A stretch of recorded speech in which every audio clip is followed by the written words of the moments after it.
the United States, Israel, and the Canary Islands. I mean, it is silly. It's a silly spectacle. But that's another sign of a country going down. Ukraine. The problems in Ukraine begin with the dissolution of the Soviet Union back in 1989, 1990. Ukraine, a major part of what used to be the Soviet Union, particularly important in grain growing, very, very rich soil, so forth. A lot of finagling of the countries of the West, NATO moving eastward, threatening Russia, and all that. I won't bore you with the rehistory. And then to stop what was happening after NATO took over in Poland and Czechoslovakia and all the rest, Mr. Putin and the Russians said, no, not Ukraine, not the eastern part of Ukraine, which is majority Russian, Russian-speaking, Russian language, Russian culture, and so on. And the United States says, oh, good, you invaded. That's a bad thing. We can mobilize the whole world around the bad thing of a big country invading a little country. That sounds good. That was already a mistake, because what was Afghanistan? A big country invading a little poor country. What was Vietnam? A big country invading a little... The position of the United States as going to war around the principle of a big country shouldn't invade a little country sounds a little hollow coming from the United States, except, of course, here, where the denial is the governing spirit of the country. Just like we're going to be denying on Monday the Martin Luther King Association, while we talk endlessly about the Donald Trump Association. So the war, and the United States decides to go in for and round up the usual Europeans to go with you. Okay, how do you fight the war? And this goes to something said before, and I want to conclude with. The United States is caught in the decline, discovering that the decline trumps everything else. And I don't mean to be clever by using the word trumps. The nuclear weapons of the United States are useless. The enormity of them, useless. Why?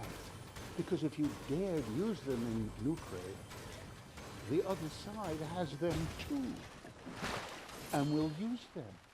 And they've made that quite clear. So you can't, because it's self-destructive. So that's out. Well, what do you have? Conventional warfare. But then you got another problem. The Russians are better equipped for that than you are. The Russians also have a history, in case you're not familiar with it. Napoleon thought he could defeat Russia. He couldn't. Hitler thought he could defeat Russia. He couldn't. Invading Russia has turned out to be, or fighting Russia, a really bad idea. But the United States, used to fighting such powerhouses as the poorest countries on earth, Vietnam, Afghanistan, didn't make the adjustment. So it can't fight. It realized that within months. So it came up with the great plan, the genius of Mr. Blinken or Jake Sullivan or other people who I hope whose names mean nothing to you, because they sure mean nothing historically. Here's what their great strategy was. A war of sanctions. Oh, we will get the Russians. We will, I'm now quoting President Biden, reduce the ruble to rubble. Somebody with poetic genius gave him that one. The ruble will become rubble and Russia will fall to its knees. Wonderful images right up there with Mickey and other mouses in the American consciousness. And they did. They stopped. The Europeans, if you know the story, stopped buying oil and gas from Russia, which is a major export of the Russian economy. That would cripple Russia. It's the idea. Problem. Russia is part of the BRICS. And the Russians went to the Chinese and the Indians and said, they won't buy our oil and gas. We need to sell the oil and gas. How about you buy our oil and gas? Done, said Mr. Modi. Done, said Xi Jinping. And thereby the American strategy went, along with everything else, into the toilet. Didn't work. Total failure. Russian rubles, fine. Russian economy, in case you don't know, has grown faster over the last 2 years than the American economy has, which should surprise no one. Because remember how we as a nation got out of difficult economic times known as the Great Depression? We went to war in World War II. We took half our unemployed people and put them in uniform, and we took the other half of the unemployed and gave them jobs making a uniform. And that's how we that's how we did it. Turns out war can help solve economic problems. We should have known, because that's what we did. But we couldn't imagine it. These failures of imagination, these are the signs of economic, powerful decline. So if you really want to understand where we are, it doesn't depend on anything Mr. Trump does. That's the important thing to understand. Don't get caught up in that. Mr. Biden's influence on the economic conditions of our society are marginal. Mr. Trump's in his first presidency were marginal. Most of the things he boasted about, he couldn't do. He built a wall, you know, along the Mexican border. More Mexicans came, not fewer. That was 100% bust, right? Now he's proposing, as you probably know, and I heard as I was coming over here today, that ICE is going to be raiding cities across America and throwing people into Mexico. Yeah, he may do some of that. Maybe he'll do a lot of it. Who knows? He doesn't know. He talks however he feels, moment to moment, like certain jerks we all know, right? So what difference does it make? If he actually does it, if he actually takes the 10 to 15 undocumented immigrants in the United States and puts them into Mexico, we're going to have meetings like this, only it's going to be about Mexico. Mexico lives off the remittances, the money earned by Mexican people here that they're sending back to their mother, their father, their children, back home. And that flow of money is an absolute blessing to Mexico. It doesn't have to sell anything. It doesn't have to export anything. It just gets the money shipped by its expatriates here. Imagine that suddenly gets stopped because they're not here anymore. They lost their job and they were deported back to Mexico. But it gets worse. They're arriving in Mexico at a time when Mr. Trump is threatening them or hitting them with tariffs, which is killing the market Mexico had in the United States, its biggest buyer of its output, including many automobiles made by Ford and General Motors in Mexico for export here. Those goods are not going to be able to come in here without a tariff, which means we're not going to be buying them, which means the Mexicans are going to be laying people off when the money from remittances isn't coming and the millions are coming looking for the work that will not be there. You know what that's going to make out of Mexico? A disaster that's going to remind everyone else of the sad country of Haiti. A disaster of gangs and American tourism there. Bye-bye. That's the kind of chaos that's coming out of the denial. The war in Ukraine is lost because the Russians can fight forever. And for those of you who pay attention, you may have noticed, you should have, that the Russian army is many, many miles into Ukraine. It's very clear who's winning and very clear who's losing, except here. So my parting final words, Most of what's about to happen is not about Mr. Trump or what he does or doesn't do. His capacity for saying one thing and doing another is already legendary. You don't need me to remind you of it. But whatever he in fact does is marginal. Most of what is going to happen to you and me is going to depend on two things. One, what the rest of the world does as it watches and navigates the decline of the American empire. So it's actually more important what Xi Jinping and Mr. Modi and Lula in Brazil and so forth and so on. And that remarkable woman who's now the head of Mexico, who has her work cut out for her. She has a very famous Hispanic name. Scheinbaum is her name. But she's the one to watch, because what she does, faced with what I've just described to you, that's going to be powerful, whatever it is. So it's the outside that's going to affect us more than our own political leaders, because we don't have the power and they don't anymore. Plus, we are so lost in denial that we don't know what we're doing. That's why we miscalculated in Ukraine. That's why they're out of touch, not just with the American people, but with the world reality. Watch them. This morning I read a story in a major American financial newspaper about the International Monetary Fund saying that the United States would grow 2.7% in the year 2024, and thereby lead the world economy. I couldn't believe it. It's so gross. By the way, the number's correct. 2.7% is what the IMF has now said. But that's not leading the world economy. That's lousy. Chinese growth this year will be 5%, and the Indian growth will be 7%. The United States isn't leading anything except here in its own weird mentality. And what's the other thing, the second thing, beside the outside dominating the inside? It's you. And that has been said by both of my fellow speakers. We are the unknown. Will the American people allow themselves to be the ones who get screwed as this empire passes?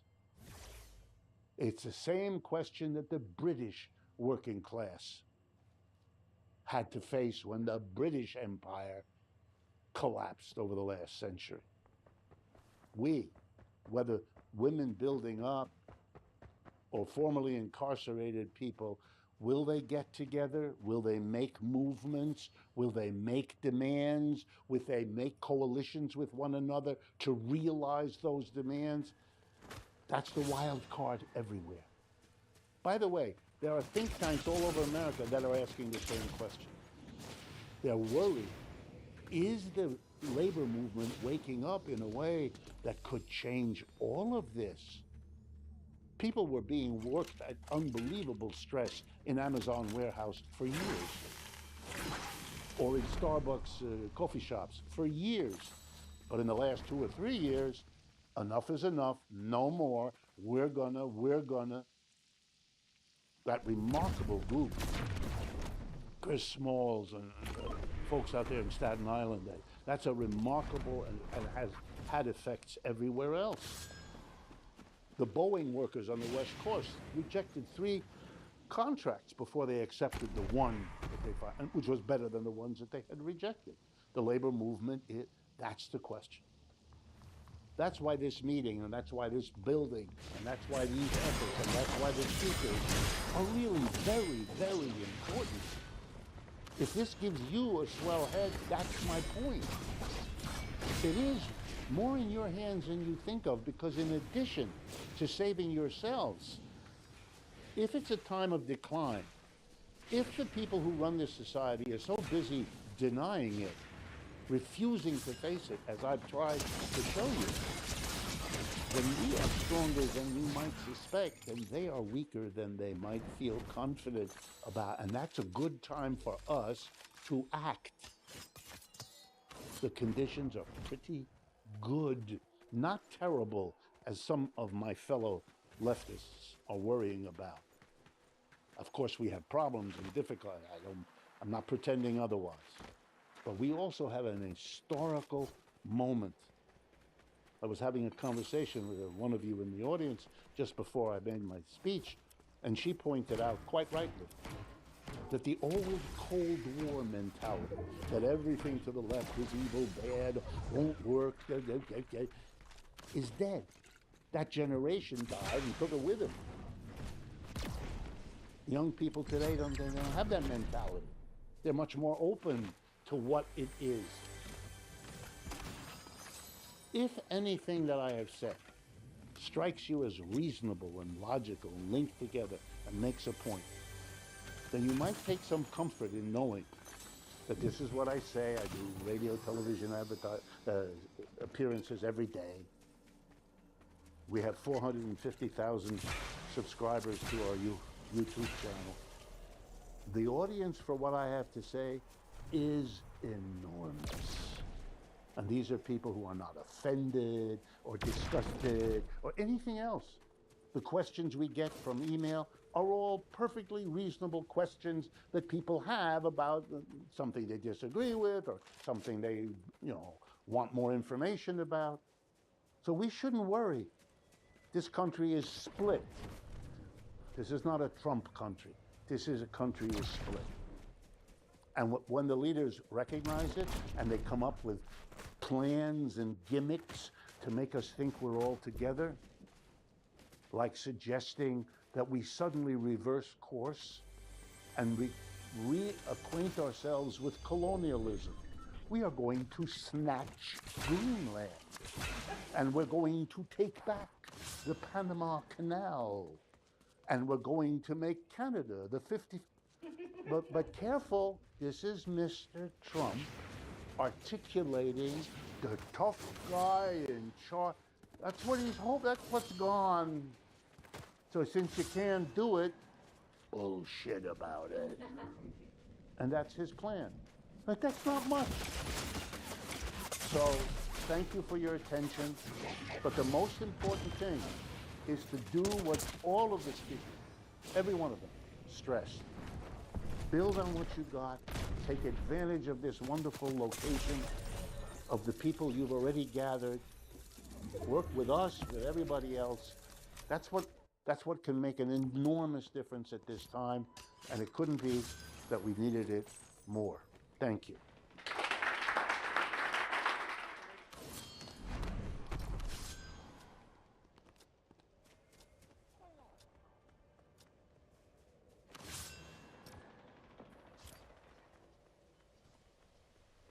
Hello, and welcome. I'm Meryl Khalili. We are DM25, a radical political movement for Europe, and this is another live discussion featuring subversive ideas you won't hear anywhere else. And tonight we're talking Elon Musk, the world's richest human. Yes, Musk is now reshaping politics in troubling ways, using his vast wealth and control over technology to influence elections and public discourse. 2 years ago, he bought X, formerly Twitter, placing himself at the center of the news via his own account, the largest on the platform. But it wasn't until last year that Musk got deeply involved in politics, jumping around on stage with Donald Trump and injecting more than $250 million into the man's campaign to help to get him elected. Musk has now, in recent weeks, been throwing grenades into Europe's political mainstream, supporting an anti-migrant, hardline nationalist party in Germany ahead of elections there, and calling for the resignation of the British Prime Minister. So all of this highlights the alarming intersection of tech and political power. So how did we get here? I mean, wealthy elites have always shaped public discourse and policy, but why does it feel now like we've broken through to a fresh level of hell? And of course, the question we always ask here on DMTV, how can we push back against it? To answer these questions, we've got two people that have coined the terms that we often use to describe the mess that we're in: techno-feudalism, cloud capital, and then shitification. And that's, of course, our own Yanis Varoufakis. And I'm delighted to welcome to DMTV for the first time, Cory Doctorow, the science fiction author, activist, and journalist, and DM25 member. And of course, we have you, you out there, if you've got thoughts, comments, rants, something that you really think should be said in this debate, then put it in the YouTube chat and we'll put it to our panel. Some very quick housekeeping. If you'd like to hit the bell there on YouTube, the bell icon, you won't miss any of our new videos. Or if you prefer to hear us on a podcast, just go to your favorite podcasting app and enter the word DM25 and you'll find our podcast there. Let's kick it off with Corey. Corey, how did we get here? Well, I'll tell you how I got here, my first encounter with Elon Musk. So I had a friend and colleague who's a science fiction writer named Ian Banks, who's a legendary socialist science fiction writer. And one day on Twitter, I saw a tweet from Elon Musk saying he considered himself a utopian socialist in the mold of Ian Banks. And Ian had died not that long before, and I said, like, I knew Ian, and he was an ardent trade unionist, and he would not have been happy about being identified with a man who's in trouble with the National Labor Relations Board for virulent union busting. And Musk came back and he said, well, the thing is that in Ian Banks's famous culture novels, there are no trade unions, and that's why I think I can consider myself in his mold. And I said, you know, with all due respect, Ian Banks' culture novels are set in a future where faster-than-light ships that hold 1 trillion people and are piloted by galactic-scale superintelligences roam the galaxy. The fact that there's no trade unions in that world tells us nothing about whether they need to be here. And he said, well, if Banks could have seen the degree of automation in a Tesla factory, he would have not expected me to unionize my factories either. And I said, you know, again, there is a world of difference between faster than light travel and eking out marginal gains in the production of cars. And then he blocked me and called me an enemy of humanity. And he is one of these guys that, as a science fiction writer, you run into as immortalized in that great tweet. The science fiction writer, I've written a novel about the torment nexus so that you don't create the torment nexus. Tech bro, I have created the torment nexus. As William Gibson always says, cyberpunk was a warning, not a suggestion.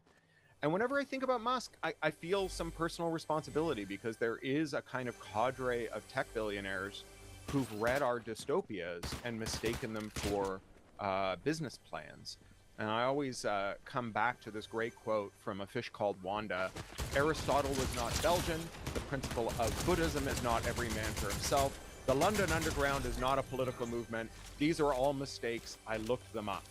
And when I hear Elon Musk talk about his views and how they connect to world historical phenomena, to the literature he's metabolized, to the ideologies he claims to espouse, most notably free speech absolutism, something I have some connection to given my long association with speech fights on the internet through the Electronic Frontier Foundation, I think of him as being one of these people who has absorbed just enough of things that are kind of in his orbit that he can deploy them tactically to justify what is the ultimate view of Musk, which is Will Hoyt's view of conservatives, that the law, that conservatism has one tenet, that there are in-groups whom the law protects but does not bind, and out-groups whom the law binds but does not protect. And I think that is Muskism in a nutshell there.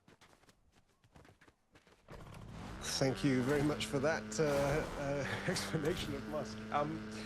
Are there any kind of, before I hand the floor over to Yanis, any sort of, I mean, in terms of looking at the aggregation and the consolidation of power between big tech and that big tech has got to this point where we're in this situation today with Musk, can you take us, like, give us a lightning speed, like how, because it's shifted a lot in the last 8 years as well. So if you can give us that background just to bring us up to speed to 2025.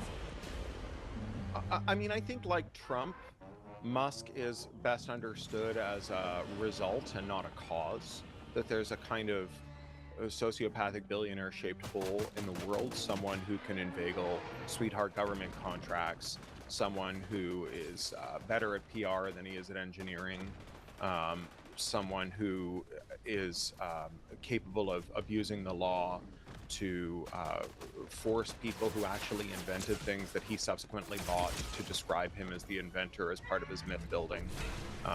Musk has bought everything successful he's done, from SpaceX to Tesla to Donald Trump, another thing he's recently purchased.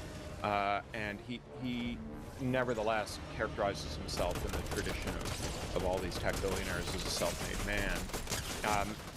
When we decided that we would no longer enforce policies that prohibit predatory acquisitions, that prohibit lock-in, that give a special advantage to incumbents over new entrants, we created a kind of winner-take-all lottery where whatever mediocrity scrambled to the top of the heap, stabbing people in the back on their way most quickly, could then convert that to a durable advantage. The difference now between now and then is not that in the old days when tech was better, that we had better people leading it. It was that they faced more constraint. They had to worry about competitors because our policies promoting competition were not yet completely destroyed. They had to worry about regulators because they hadn't fully captured the regulatory apparatus. They had to worry about their workers leaving because tech workers were then the princes of labor, people whose labor was in such short demand and whose skills were so hard to find in the market that they could just tell their bosses to F off whenever their bosses asked them to do things.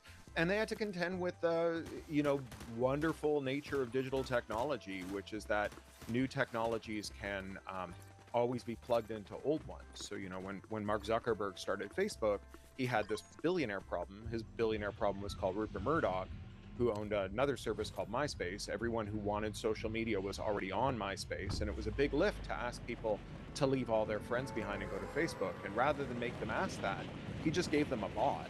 And you logged into Facebook, you gave it your MySpace login and password.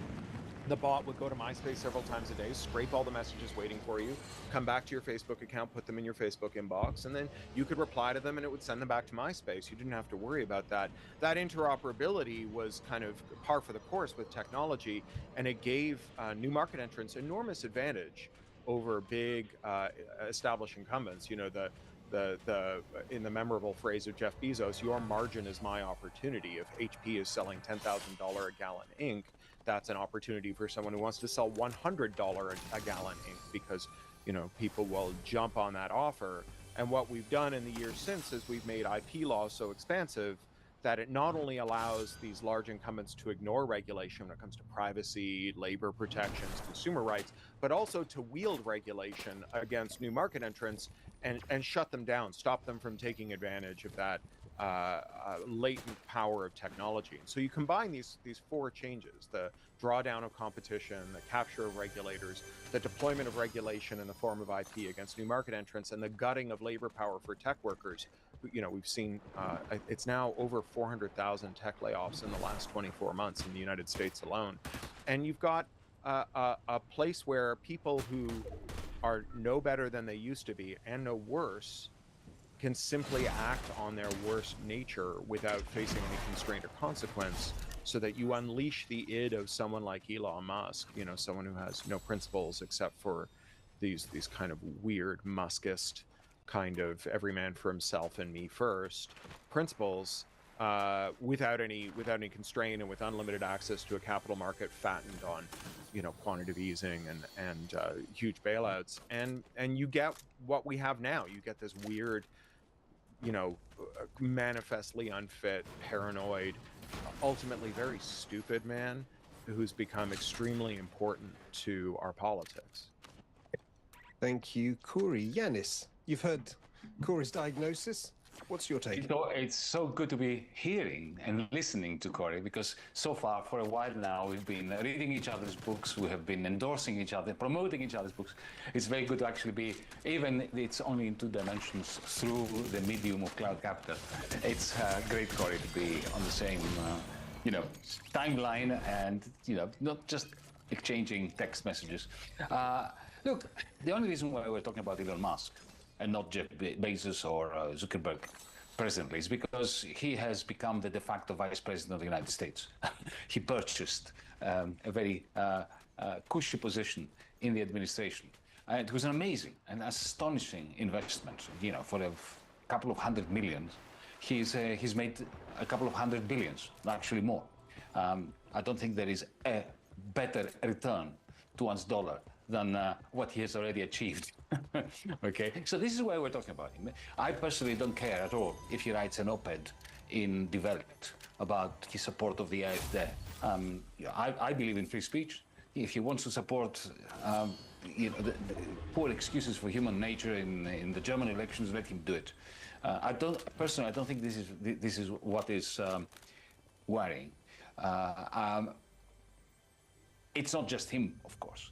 There is a gentleman that you all know, Peter Thiel, that he has also ingratiated himself. These people who have joined the Trump campaign relatively early on. Peter Thiel supplied the actual vice president, right? It was a former employee of Peter Thiel. All these things are perfectly legitimate reasons to feel sick in the stomach. You know, when you have men, the oligarchy of tremendous wealth with a very sordid history. Don't forget the way that they've been treating the mothers of their children, trying to impoverish them through the courts. The way they've been endorsing books that are justifying torture and laugh at the notion of human rights. The zillions that they are making from government and military, in particular procurement. The manner in which they are targeting any government program which doesn't enrich them, but it does something little in order to assist the poor. This is all nauseating stuff. More recently, we saw Giorgia Meloni, the Italian Prime Minister, visiting Miami and having a little tete-a-tete with Elon Musk. And I can tell you that one of the reasons why Elon Musk is so enamored of her and doesn't want her to be deposed, unlike Nigel Farage, that for some reason suddenly he's in his bad books. He wants, instead of giving him £100 million, he wants to depose him from the leadership of the Reform UK party. Well, the reason is that Meloni has effectively offered him the opportunity of having the Italian state move away from IRIS-2, the satellite network that the European Union was planning to create in competition with Starlink.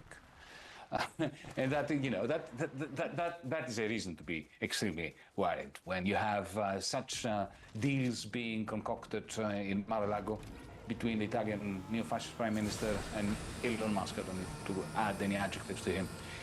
But having said all that, and let me just add one more thing. He's not a free speech absolutist. He's an absolutist. He's a totalitarian. But I don't think he cares about free speech unless it is his own free speech. You know, he supposedly he's supporting Tommy Robinson's free speech. And the fact that Tommy Robinson is in prison for contempt of court, for actually lying about a Syrian refugee, in court and outside of court.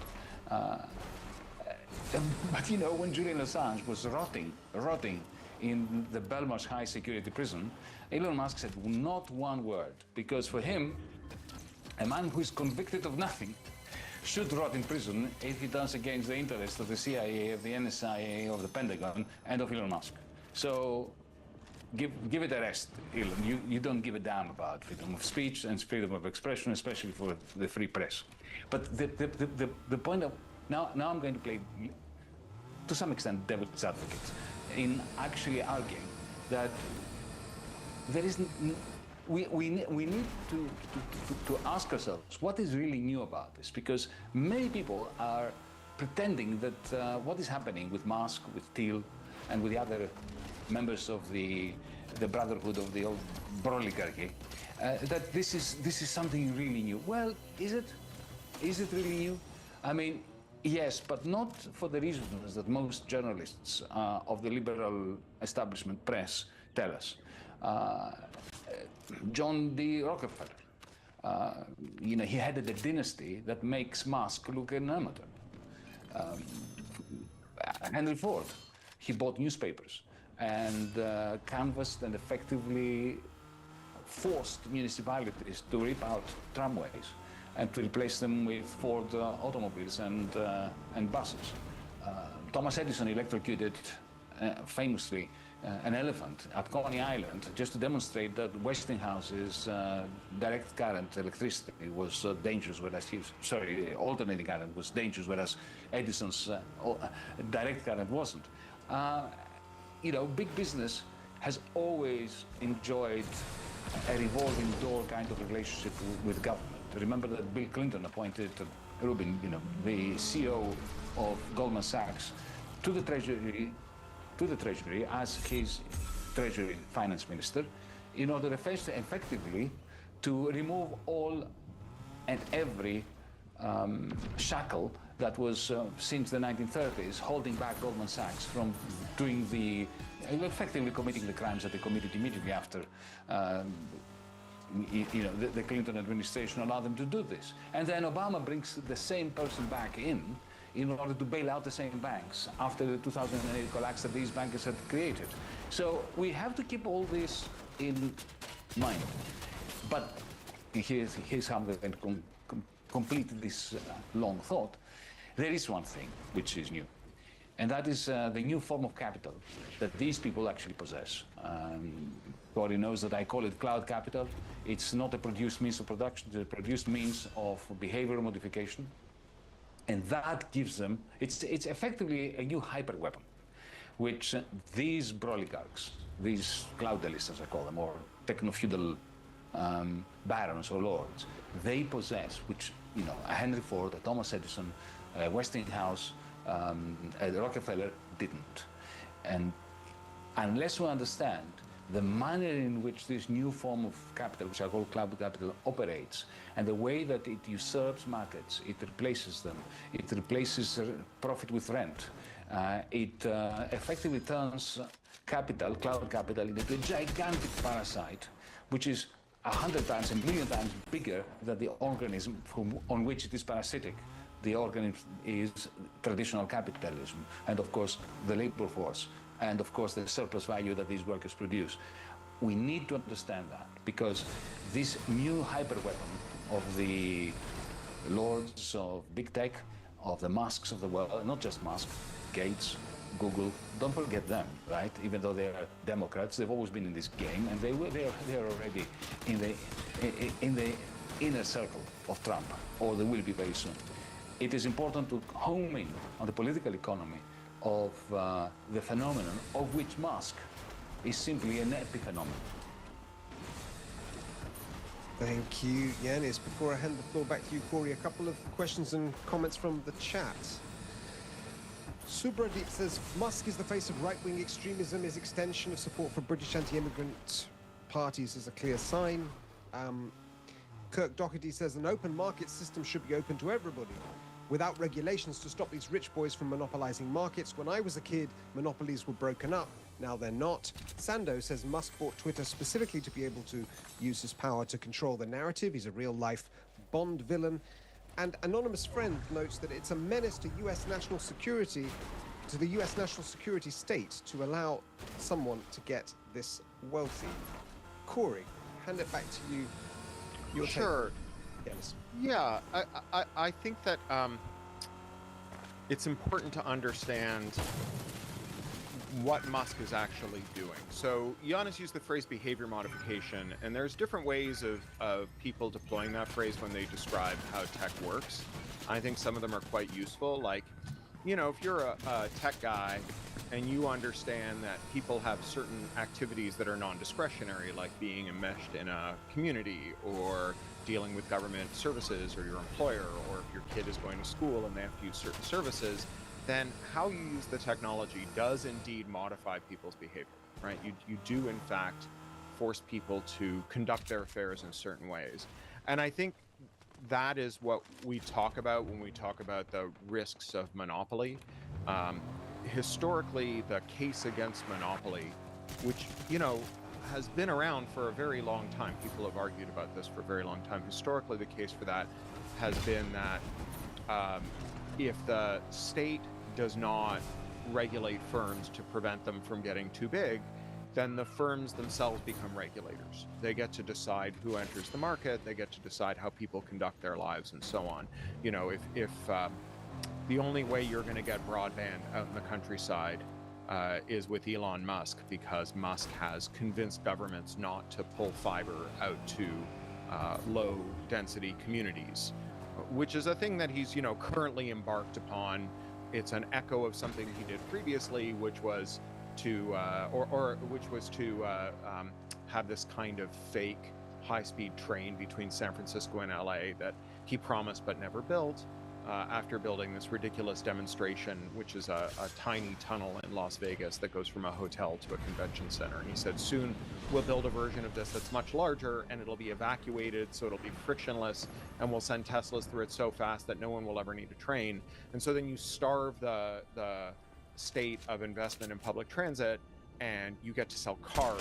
In the same way we're seeing a drawdown of investment in fiber in places where Starlink is very successful, notably in Ontario, where I'm from in Canada. There's been a lot of this, and this is coming as a result of Musk wanting to control our behavior, right? If he's the only game in town when you want to get on the internet, and we all have to get on the internet, that's where our bank is, and our family is, and our job is, and our kids' school is, and how we interact with politics and civics and so on, then you have to do it through Musk. And so if Musk makes choices about which services are available, or which ones are prioritized and which ones are downranked, or how the service is billed, and whether upload is billed at a higher rate than download, so you can consume but not participate, that's structuring private behavior. It's a very powerful form of behavior modification. But there's another form of behavior modification that tech bros like to claim, and it goes back to this kind of science fictional conceit, which is that tech bros take this warmed over Skinnerian behavior modification psychology, and they declare that they can combine it with big data and automated processes. These days they just say with AI, and that they can use that to bypass your critical faculties to make you do whatever you want, whatever they want. And this is a very self-serving claim, especially if you're selling ads, right? If your pitch to the advertisers is the reason you should pay a 40% premium to advertise on my service is that I've built a functional mind control ray using big data, then that's a very great pitch. But everyone who's ever claimed to have built a mind control ray was lying to themselves or everyone else. It was true of Rasputin, it was true of Mesmer, it was true of the CIA with MK Ultra. It's true of pickup artists and people who believe in neurolinguistic programming. It's all junk.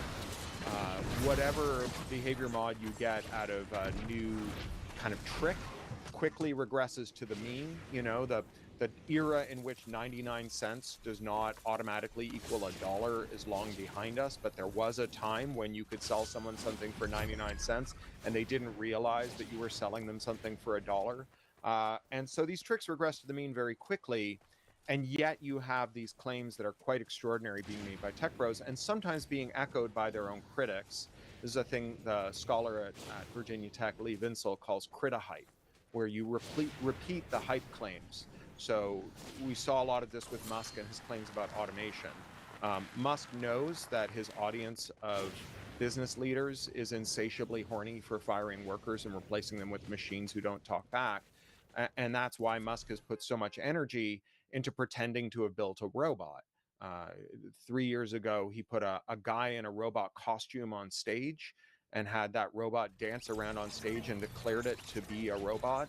Last year, he put a remote-controlled robot on stage that was being controlled by workers in an off-site location, and lied and said that it was an autonomous robot bartender that would soon make every bartender obsolete. And these claims can be repeated in critical ways that are useful and in critical ways that are useless. So we can say, or harmful. So we can say usefully, it's quite shameful that Musk and his audience of business leaders hate workers and don't want to pay them and would like to discipline them with automation and suppress their wages. And we can say that it's ridiculous that they put on these absurd demos where they're just using this kind of Potemkin technology. And those are good and useful criticisms because they strike at the root of how Musk is raising money and converting money to power. But then there's a harmful criticism, a criticism that's self-defeating, which is to say Musk has got a mind control raid because he owns Twitter, or Musk is going to make labor obsolete because he's got functional robots, or Musk is going to put all the taxi drivers out of business because he's invented a full self-driving car. Musk has promised a full self-driving car within 12 months every year since 2014, like clockwork. He does not have a full self-driving car. He is not likely to have a full self-driving car anytime soon. And if we point out that he's lying in order to suck in naive investors and to feed a hype cycle that is hostile to workers and human thriving, we do good work in countering Musk's power. But if we repeat his self-serving lies as criticism, right? If we say Musk is a sorcerer who's got autonomous robots, a super intelligent AI, a self-driving car, all of the things that he claims that he's got, which he manifestly doesn't have, we help him sell stock in his enterprises. We help him land more cushy no-bid government contracts. We help him hold back the public transit investment, broadband investment, all of these other things. You know, a good example of this would actually just be understanding the limitations of Starlink. So Starlink, you know, it is a revolutionary technology in many ways, and there's certainly applications for it. No one's ever going to put a fiber optic cable on a ship in the middle of the Pacific Ocean. And that's a place where having a satellite constellation would be very useful. But the idea that Starlink can ever compete with hardline internet, let alone fiber, is absurd. We're talking about a technology whose maximum speed, if you are the sole user of it, is 1/1,000,000th of the maximum speed of a single strand of fiber. But unlike fiber, you can't add to that speed. You can put lots of strands of fiber in the same conduit. And unlike fiber, every time someone joins your Starlink cluster, or one of your neighbors gets on Starlink, your speed drops in half. And the idea that we can just somehow solve this by innovating is like the idea that we can somehow solve the traffic problem by innovating with self-driving cars. You know, geometry hates cars. There is no number of self-driving cars you can add that will reduce traffic, in the same way that there's no number of spectrum sharing satellite transceivers that can reduce the congestion on the only electromagnetic spectrum in the universe that we have accessible to us. And so it's really important to like focus on the material reality of what he's delivering and to contrast that with what he's claiming to deliver, and to focus our criticism on the things that make him poorer and weaker, and not the things that help him sell more nonsense. Thank you, Corey. And Yanis, as I hand it over to you, just to tee it up on the same topic, Sasha from the chat says, I get that AI and digital cloud technologies are scary, but do we actually believe it's something entirely new and that much more effective at modifying behavior than TV and traditional media used to be? Yanis. Yes, absolutely. But first, let me also say that, you see, Musk has succeeded in making us talk about him and not talk about Jeff Bezos, who is a far more scary figure for me, a greater menace to the world. And not just him, right? But Thiel, Google, and so on. Zuckerberg, what happened? Have we forgotten about Zuckerberg and Cambridge Analytica and Facebook and all that, and Instagram? So he succeeded. And one of the reasons why he bought Twitter was because he didn't have that much cloud capital. His enterprises were cutting edge, you know, SpaceX and Tesla and so on, but they were very old-fashioned. They were producing all type of terrestrial capital, even if some of it went up in space. Let me now answer our viewers' point, which I think goes to the heart of it. And it also connects with another question that we had in the chat on YouTube. Is it any different to a monopoly? Is this different to standard monopoly capitalism? Why can't we regulate big tech in the way that you know, Teddy Roosevelt regulated and broke up Standard Oil and Rockefeller's enterprises? There is a difference, and the difference is that, from where I'm standing, take Amazon for instance. It's not a monopoly, folks. It's not even a marketplace. It is a trading platform on which you will find, hundreds of thousands at every moment in time of buyers and sellers. But it is not a market, because a market requires a degree of decentralization, even a monopoly. Imagine you go into a shopping mall which is owned by one person, and that person owns all the shops, controls everything that is there, the advertising, everything. At least you and I, you, Corey, me, Maron, we can walk around together and we can actually talk about it. We can even organize a little consumer boycott between the three of us, saying we're not going to buy from that bastard who owns the shopping mall, right? But when you're in Amazon, you can't talk to one another. Every communication, every sale, every offer, every post is regulated by a centrally planned algorithm that belongs to Jeff Bezos. So essentially, this is not a market. It's a trading place which is controlled, which, as I've written before, and Corey knows that I like to make this point, it is the wet dream of the Soviet planners, of Gosplan, of the Ministry of Economic Planning. Because what was the Ministry of Economic Planning, Gosplan, trying to do under the Soviet Union, especially after 1936? They were trying to replace the market, especially after they got rid of the new economic policy of Lenin and so on. They wanted to replace the market with a bureaucratic system, a cybernetic kind of algorithmic process by which to match individual consumers with individual producers, or with factories, or with farmers.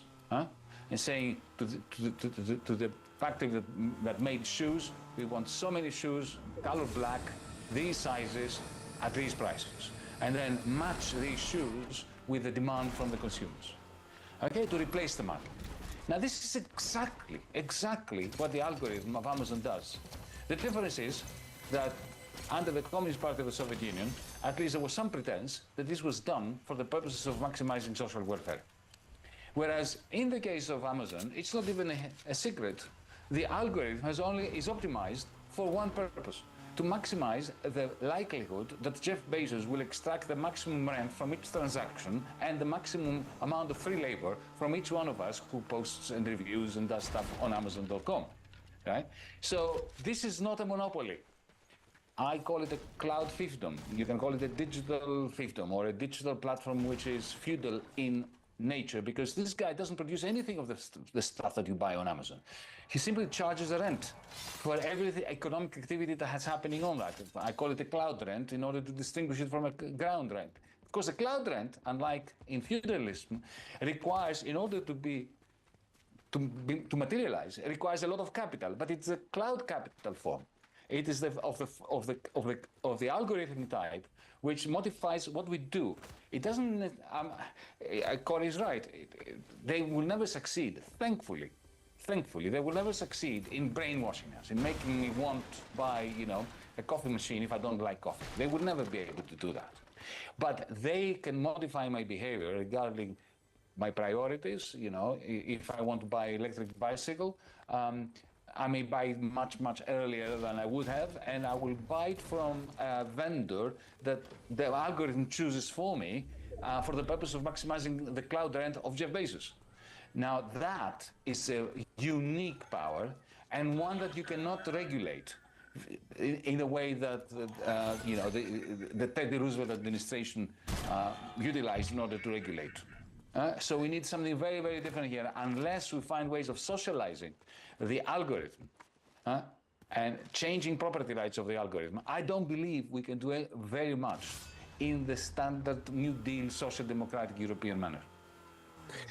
Thank you, Yanis. And there's lots of people on the chat who are clamoring for solutions to some of the problems that we're talking about. We will get to that in a minute. But before I do, since we talk politics, and this is a political topic, Yanis, while you still have the floor, I would just like to focus a little on Musk's recent interventions in European politics. And if you can draw for us, what is it about is European politics uniquely vulnerable to this kind of influence?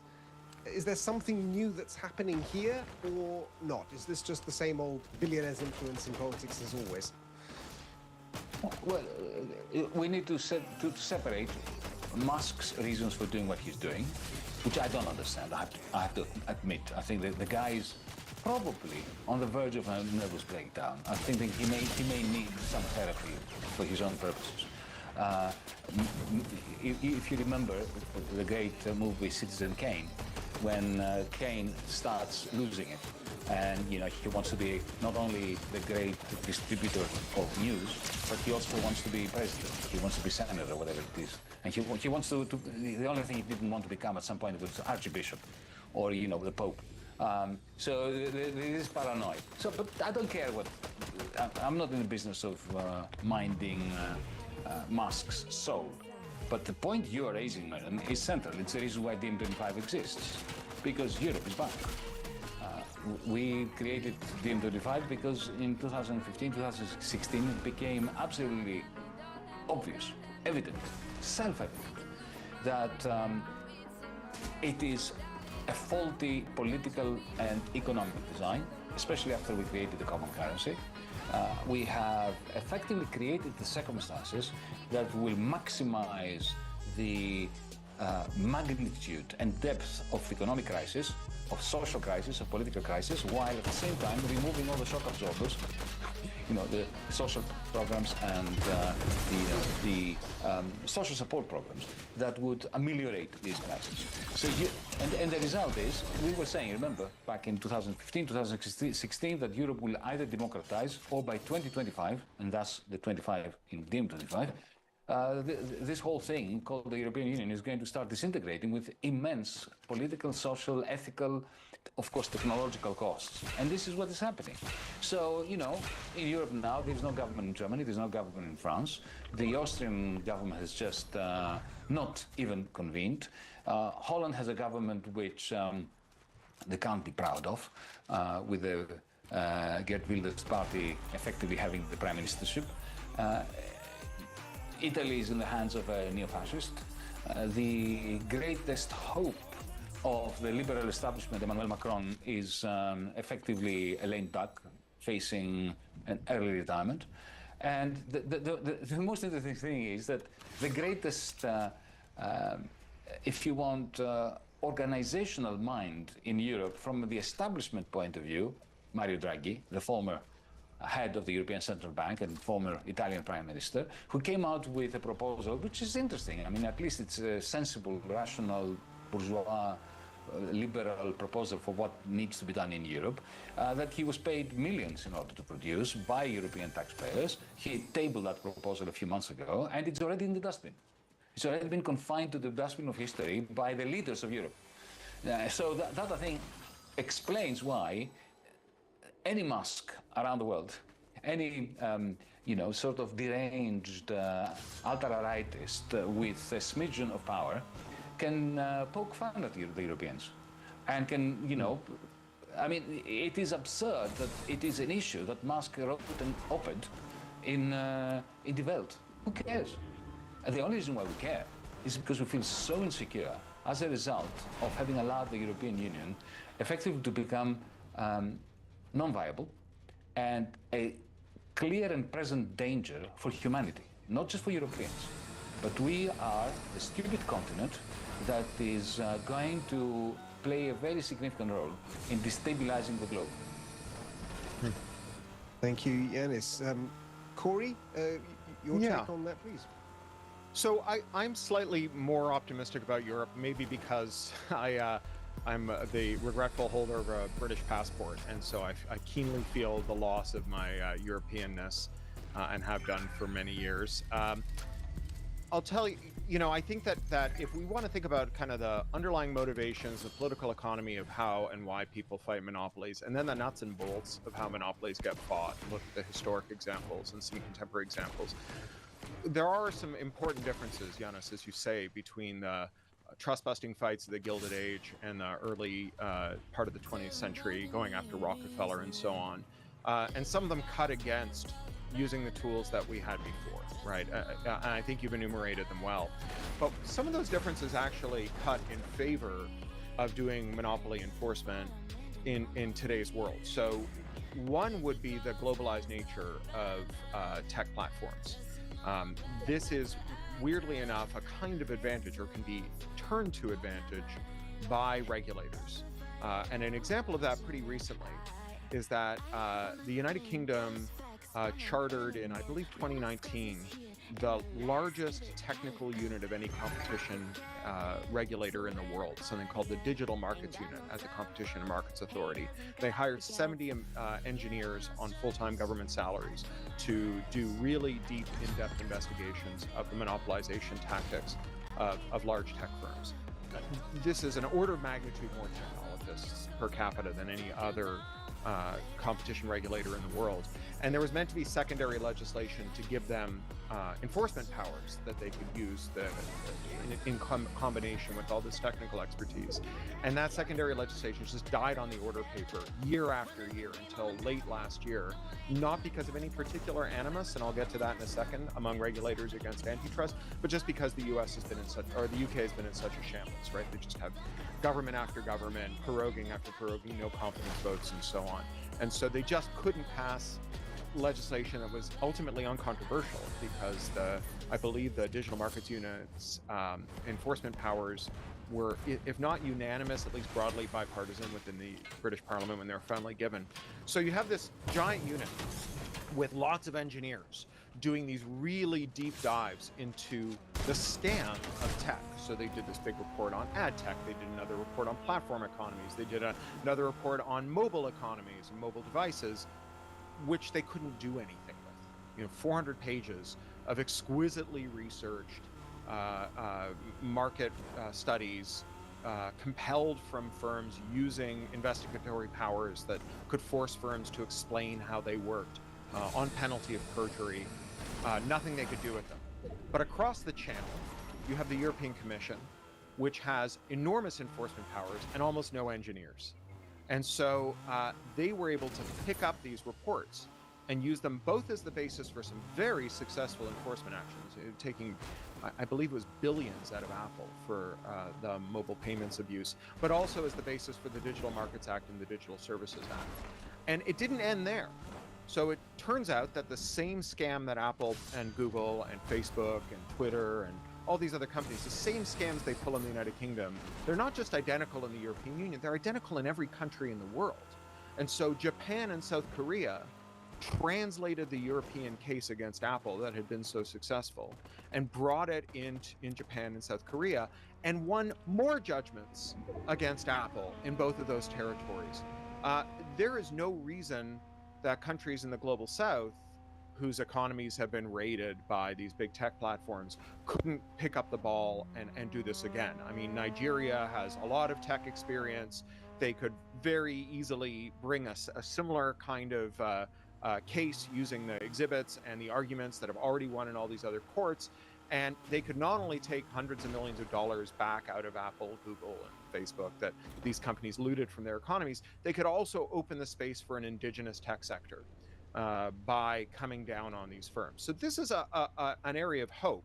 This is not a thing you could have done against Rockefeller. I mean, Rockefeller had an empire that spanned the globe. He had a huge German operation, but the German operation was sui generis. It was not what he was not doing in Germany what he did in America. It's true that once they weakened his empire in America, they reduced his power to resist German enforcers, but they could not just copy and paste an American case against Rockefeller.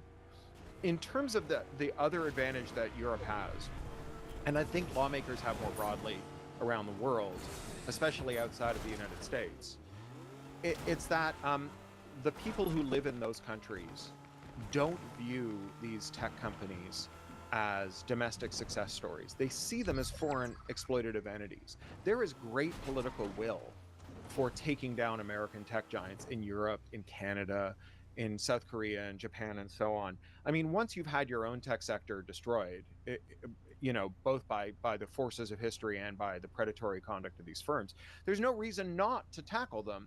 If Marguerite Vestager was going after a still vibrant European tech sector, if she was attacking Nokia, Ericsson, Deutsche Telekom, and Olivetti, she would have real trouble in the European Parliament. But no matter how many times Nick Clegg kind of slimed his way into Brussels and said, Facebook is here to defend European cyberspace from Chinese communism, nobody believed him, right?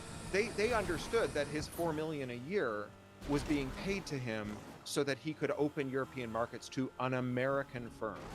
And so there is great political will for doing this.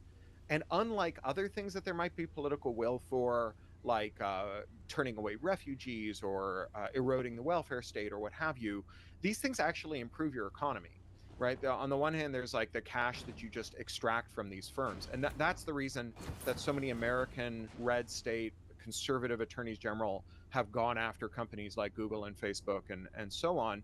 It's because if your path to electoral victory in, say, Texas is to promise never to have taxes, but at the same time, Texans expect to have roads, you need to find some money from somewhere. And so rather than taxing billionaires, you can attack woke big tech companies on the coasts and hit them for hundreds of millions of dollars. This is true in Europe, it's true in the global south, it's true anywhere you want to extract money from them. But it's also good because it incubates a domestic tech sector, right? There's nothing about tech that is uniquely American. And indeed, the fact that Americans are setting tech policy for the world is bad for the world. There are unique local reasons to regulate tech in certain ways, to build tech in certain ways. The idea that like the thing that works for Bros in Menlo Park is ideally adapted for people everywhere else is not just like theoretically false, but provably false. Like in West Africa, the widest used messaging tool is not WhatsApp, it's a thing called GB WhatsApp, which is an illegal interoperable WhatsApp alternative interface that was developed by open source hackers on the battlefields of Syria to adapt WhatsApp to their own uses. And then it's spread around the globe and has become like the West African go-to version of WhatsApp because there's just like locally appropriate ways to design a messaging protocol that are not uppermost in the minds of Bros in Menlo Park when they're designing it. So this is good policy. It's policy that is like popular, that the public likes, that puts money into the public coffers, that is relatively straightforward to enforce compared to the historic contours of antitrust when we had to build a case against giant firms in every country. Now we can build the case collaboratively across multiple countries. And, you know, they deserve it, right? It makes the world a better place. So I have some optimism here for Europeans, not because I think European lawmakers are good or virtuous or competent, but because I think that the circumstances are right for venal, flawed, incompetent regulators to do lots of good things. Thank you, Corey. Yanis, if we were all lobbying the EU in the way that Corey proposed, do you think they're likely to go through? We'll never lobby the EU ever again. I think it's a lost cause. You know, I have a very sorry and long experience of that. I think they are a lost cause. To plug your book, Corey. Oh, yeah. Lost Cause. A great sci-fi. Yeah. You should read it, folks. I have a copy of that around here somewhere. There you are. Along with, what was it, Radicalized, which was a very prescient novel regarding the killing of what's his name? The health private insurance executive. Anyway, look, the sociopath. Just plugging a couple of books by Corey. Well, thank you. Brilliant books, Corey. Well done. Because, you know, Corey is not just a political economist and theorist of the internet and certification and all that, but, you know, he's a great novelist as well. And he keeps writing, churning them out. Thank you. Keep churning them out. I've only produced one, and I don't think I will produce them. But anyway. This one comes out on February 15th. And yeah, this is the third Martin Hench book, and there's a Kickstarter to pre-order it right now. It's from Macmillan, but these Kickstarters are really helpful. I launched it about an hour ago, maybe 2 hours now, and it is, where is it sitting at? I think about $30,000. So it's doing quite well. I can paste the URL into the chat here. And we'll put it on our site. But let me now slightly disagree with you about Europe in particular. Before disagreeing, I will agree that we need to be very hopeful on the prospects of what I call techno-rebellions, of using technologies in the ways that you have already outlined in order to counter the exorbitant power of what I call cloud capital. There's no doubt about that. And it's already happening in Africa, it's already happening in various places in the United States, but it's only the very beginning. We cannot be triumphalists about that because it's only tiny little chinks in the armor of big tech. On the question of Europe, you will allow me to say that yes, I see your point that Brussels should go all out against Silicon Valley, because we didn't do in Europe what the Chinese did. The Chinese erected a huge Chinese wall and they created their own. We don't have our own. We have zero European cloud capital. Even the cloud capital that emerges in Europe very quickly becomes Americanized, like Vault, for instance. It is gobbled up by Silicon Valley. So they could. They have the knowledge, they have the bureaucracy, the bureaucrats, they have the lawyers, they have the legal power to make a serious dent in the armor of Silicon Valley, but they don't do it. I was just looking at the numbers. Amazon made 55 billion euros revenues last year in 2024 across the European Union. It paid zero tax, precisely zero tax, through the Dutch double the sandwich with Ireland and Caribbean islands and so on. So they could have put an end to that. There's no doubt that some of the people in Brussels wanted to put an end to that. Margrethe Vestager, whom you mentioned before, tried to put an end to that. She lost every single case in the European courts. Every single case she has lost. And the money that has been extracted from Apple, the 16 billion, which the Irish government did not want to take, they were forced to take, has already been set aside, I don't know whether you know that, not in order to build housing for the homeless in Ireland, and Ireland is a very rich country these days because of big tech, because of the tax breaks and so on, but it has a very serious social crisis, social care crisis, housing crisis and so on. Instead of using that money that they were forced to take by the European Union, they are setting it aside in order to create electricity generation capacities for the big tech, on behalf of big tech. So that is a absolute catastrophe in Europe, And but more broadly, Corey, allow me to say that if you don't own your own cloud capital, you're doomed. Your powers to enforce and to regulate will wane. And don't forget that, yes, there is a lot. This is what we are trying to do as DiEM25. We're trying to harvest the anger, the rage of Europeans against this kind of peasantry in which they have been reduced to by Silicon Valley. We try to utilize it in order we try to give it creative ways of expressing itself through policy, through serious thinking, not through just blatant anger. But at the very same time, there is a very large, silent, idiotic majority out there in Europe, let's be honest about that, who don't give a damn. For whom it is for whom Google is like the air they breathe. And if you say anything to them about regulating Google, they say they will go and fight on Google's side. We must not forget. Interoperability. You mentioned interoperability a number of times, and of course you've done a lot of great work on that. And you told me that it was before I went to China a few months ago, and I checked that you were right, that the Chinese are imposing interoperability. The Europeans could impose interoperability, and they're not doing it, and they will never do it. Because you know what? Well, there is no way they will do it. Zero probability.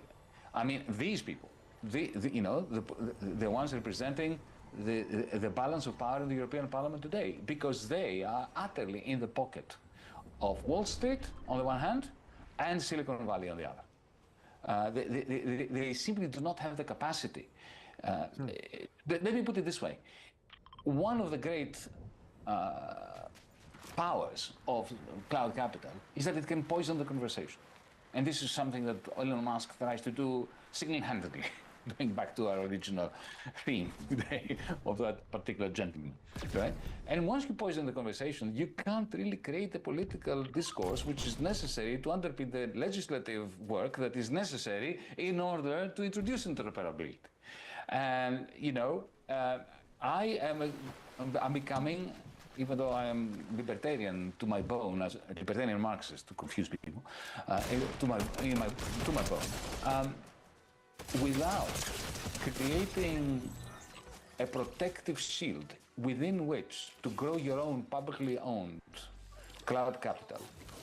Unless you can do that, and therefore create an alternative Facebook, an alternative X, an alternative Uber for that matter, that is owned by the municipality and combines Airbnb and Uber, but in a way that the algorithm is primed in favor of the well-being of the people who live there, not in favor of the owners, the private equity that owns Uber or Airbnb.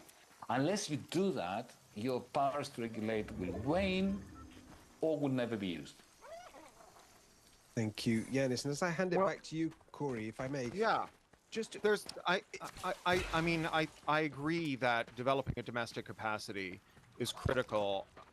I want to say that the European Union is already doing some interop mandates, right? The Digital Markets Act has got this end-to-end encrypted messaging mandate. It's not where I would have started with the DMA, but the DMA is like, there's enforcement action underway. There are firms that have, made their representations about how they're going to comply with the rule. The rule is enforced. I mean, we'll see how much they thumb their nose at the rule on their final implementations and whether they face any retribution for doing so.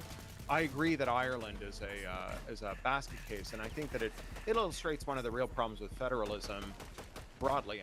Having grown up in Canada and then now living in the United States and having lived in Europe for some years, federalism works well but fails badly. The problem of federalism is that small states don't want to be in the federation unless they have a relative degree of autonomy, but then they don't have the power to resist outside actors who want them to sell golden passports or create crime havens in the way that Ireland has, where you just draw down corporate enforcement. Because it's not just tech enforcement that is light in Ireland, right? As you point out, it's tax enforcement is the start of it, but they're also lax on privacy, they're lax on labor rights, they're lax on all the things where the jurisdiction for enforcement starts there. The DMA and the DSA are quite interesting in that they both bypass the Irish court. So the first port of call for enforcing DMA and DSA violations is the European Court of Justice, which is a wildly imperfect entity, but it's not the Irish Data Commissioner, right? The Irish Data Commissioner, to a first approximation, doesn't get out of bed. And when they do, they spend most of the day in their pajamas eating breakfast cereal and watching cartoons, right? Ireland is the place where privacy cases go to die. That's not true of the ECJ. The ECJ's got lots of problems, but it's not that problem. And, when big privacy cases go before the ECJ takes big bites out of big tech firms. And so I think there's some reason, there's an ember there that we should be trying to fan into a coal. It doesn't, I don't mean that to say that it's, that we've solved the problem. I mean to say that we have something going on that is quite interesting. And the other thing that's interesting about it is that it's not being driven by the lawmakers themselves, right? There is no lobby for antitrust. Right? There's no one who's got billions of dollars who's spending money to inveigle the world's governments into breaking up corporations or limiting their corporate power. This is like an indigenous phenomenon that is arising spontaneously out of lawmakers and their constituents because of where we are. There is this law in finance, anything that can't go on forever eventually stops, Stein's law. There are phenomena that are underway in the world that are long-run phenomena that date back to neoliberalism and Reagan and Cole and Thatcher that have run out of runway.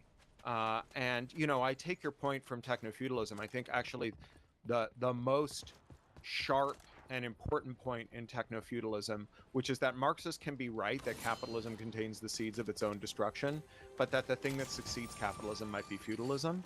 I think that's an extremely important point that I think has been lost on a lot of leftists as they've been awaiting capitalism's implosion, is that it might leave behind something even worse. I congratulate you for it. There's lots to love about that book, but that part is something I return to over and over again. But we are at this kind of end stage of a certain kind of economic arrangement, as can be witnessed by the spontaneous eruption among lawmakers and their constituents of policies unprecedented in 2 generations that are squarely aimed at tackling corporate power, even as there are other policies that are squarely aimed at increasing it. I don't want to pretend that what we've seen is a fully erect primate striding the land. What we have is a lungfish, right? We have seen the evolution from a kind of slime creature living in the water into something that can hesitantly walk on the land sometimes. And what it turns into next is, I would like to think, up for grabs.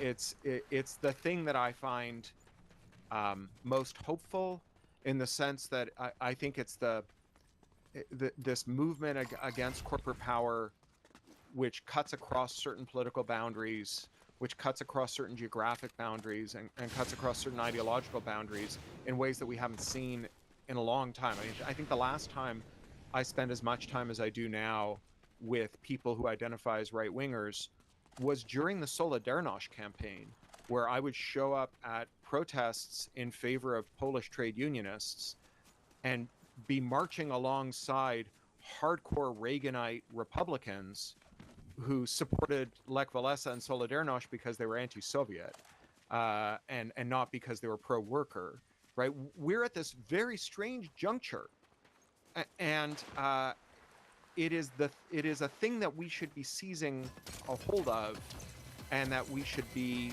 doing as much as we can with, without mistaking it for the thing that will that is the final stage of the tool that we're going to need to dismantle capitalism. In terms of developing that domestic capacity, domestic cloud infrastructure, and so on, I think that the beauty of interop is that it produces a kind of intermediate stage between being stuck on Amazon's cloud and being able to have your own cloud, or to play Amazon's cloud off against a more distributed architecture or whatever, in the sense that if you can, on the one hand, withdraw Amazon's right to sue you for reverse engineering and hacking its services to set people free, and on the other hand, produce policies that nominally at least force Amazon to do some interoperability, that between those two things you can do stuff like say, okay, well, we're not going to dismantle Amazon's cloud today, right? We don't have those data centers, we don't have that infrastructure, we don't have that code written, but what we are going to do is we're going to use a combination of law and policy to make it a one-click venture to move from Amazon's cloud to Google's cloud to Microsoft's cloud. That's not great. It's far from ideal.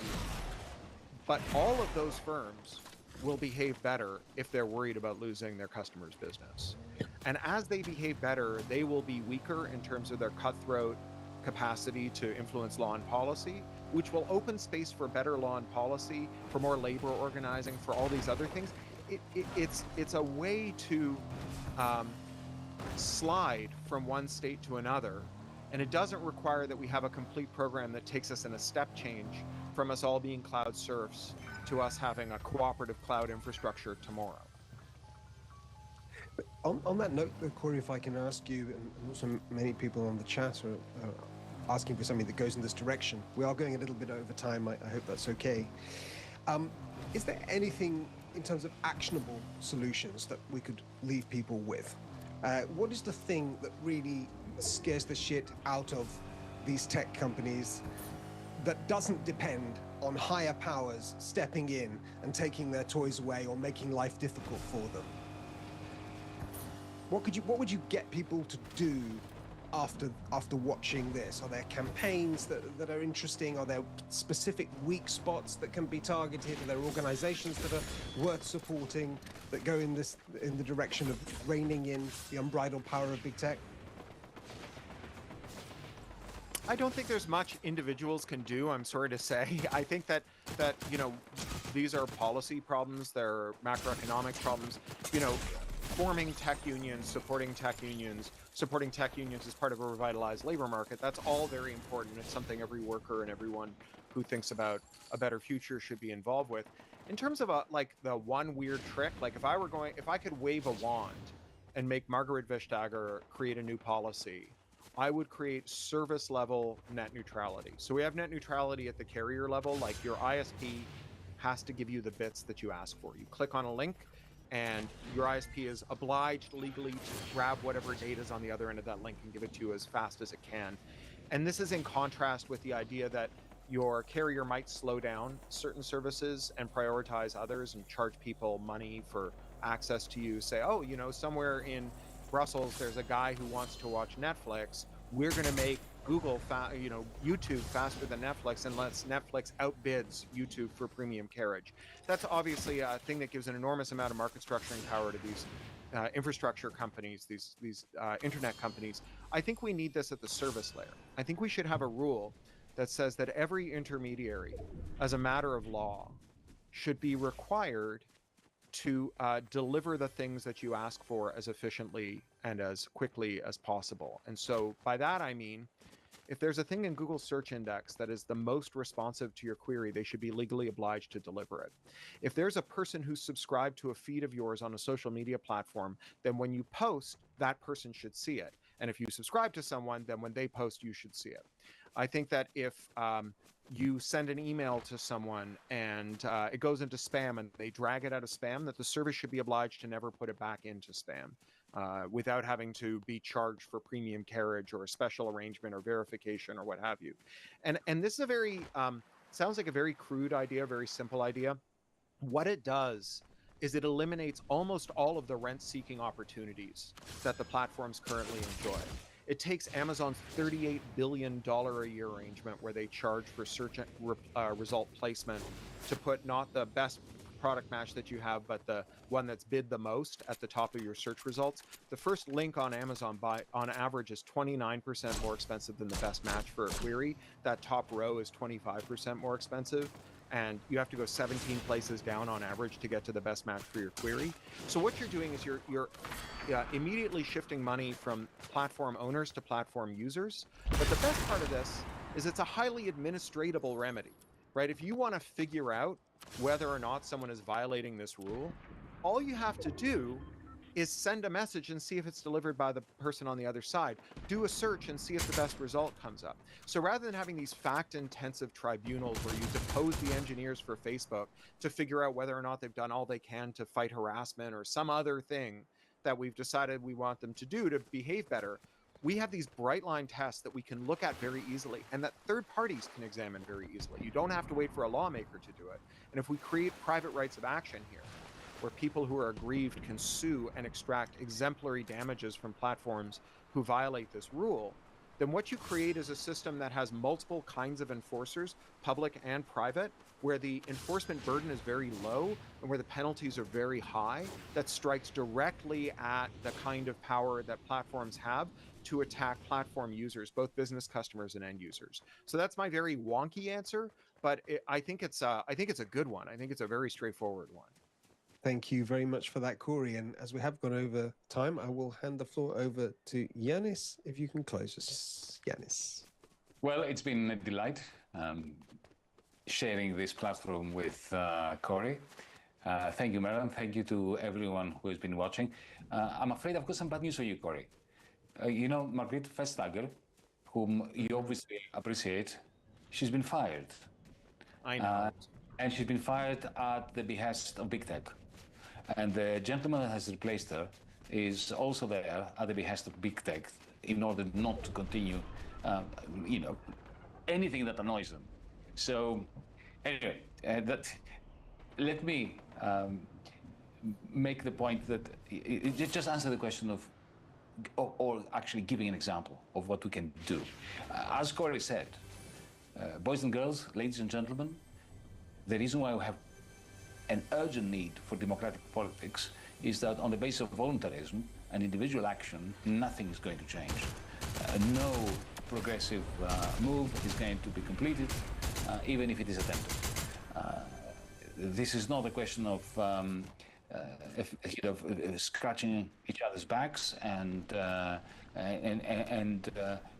doing things to ameliorate our personal ego or the pain that we feel for living in a world that is grossly irrational and wastes so many opportunities that we have as humanity. This is why we need democratic politics, right? And an example of that, which in a way combines traditional forms of political action, of trade union activity with big tech, and a large and very necessary dose of transnationalism or internationalism, is the campaign of the Progressive International, hashtag Make Amazon Pay. It's been running now for a few years. It is a pilot program. The idea of Make Amazon Pay was initially to try to create a rolling strike which is transnational and aims at one of these big tech companies, in this particular case, Amazon. It starts with the first light of day during Black Friday in warehouses in Vietnam, and then moves to Bangladesh, to India, to Germany, to New Jersey, and finishes off in Seattle. If we manage to combine these rolling strikes of Amazon workers with a campaign of solidarity, like, for instance, don't visit Amazon.com at all for one day, which is no skin off your nose, literally and metaphorically, and then use this as a pilot scheme for rolling strikes and combined strikes against big tech targets, in combination with particular demands on our lawmakers for changing the rules under which these companies can extract so much value without actually producing anything except the power by which to extract those rents from us. That, I think, is a good way of ending the night by providing an example of what can be done, as opposed to hopelessness. Thank you, Yanis, and thank you, Corey. Thanks to you guys out there. That was a lot of fun. I know we went over time, but I personally learned a lot, and judging from the very vibrant conversation in the chat, you guys did too. Everybody, please go to back Corey's new novel with the Kickstarter campaign. There's a link in the YouTube description and also in the chat. If anybody would like to support DM25, we have no big backers. Simply go to dm25.org/support. Don't forget to hit the bell icon on YouTube to stay abreast of any future videos that we put out. And we will see you at the same time.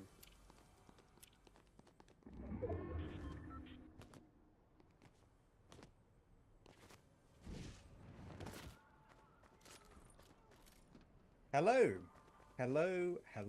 and welcome. I'm Meron Khalili.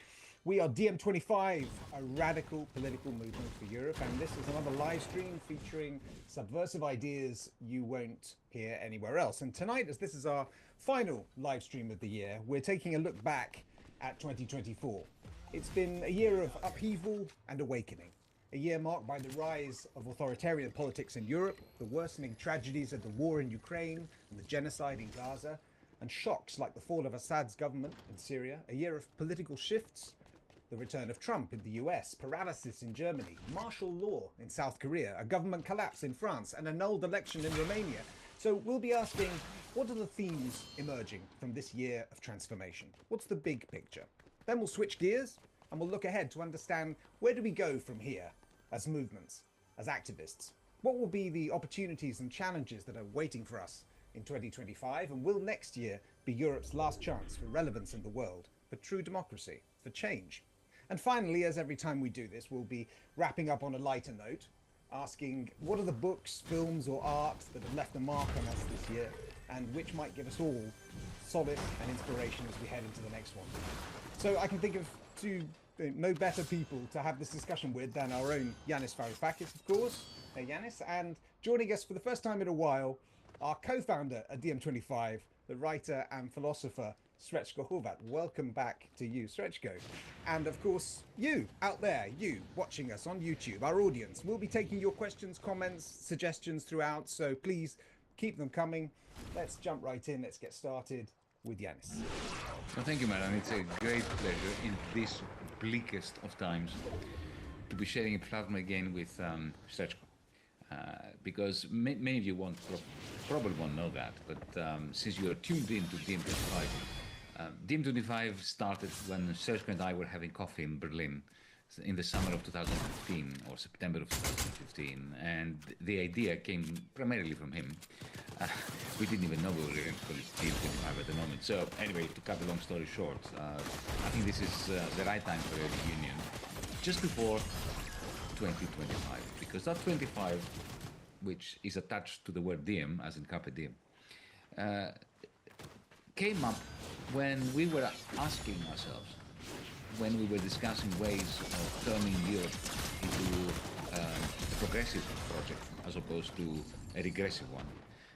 How long do we have, as Europeans, not as Thessalonians, but as Europeans, how long do Europeans have to fix the EU, to turn it around, to stop its fragmentation, disintegration, and descent into the hell in which it has become?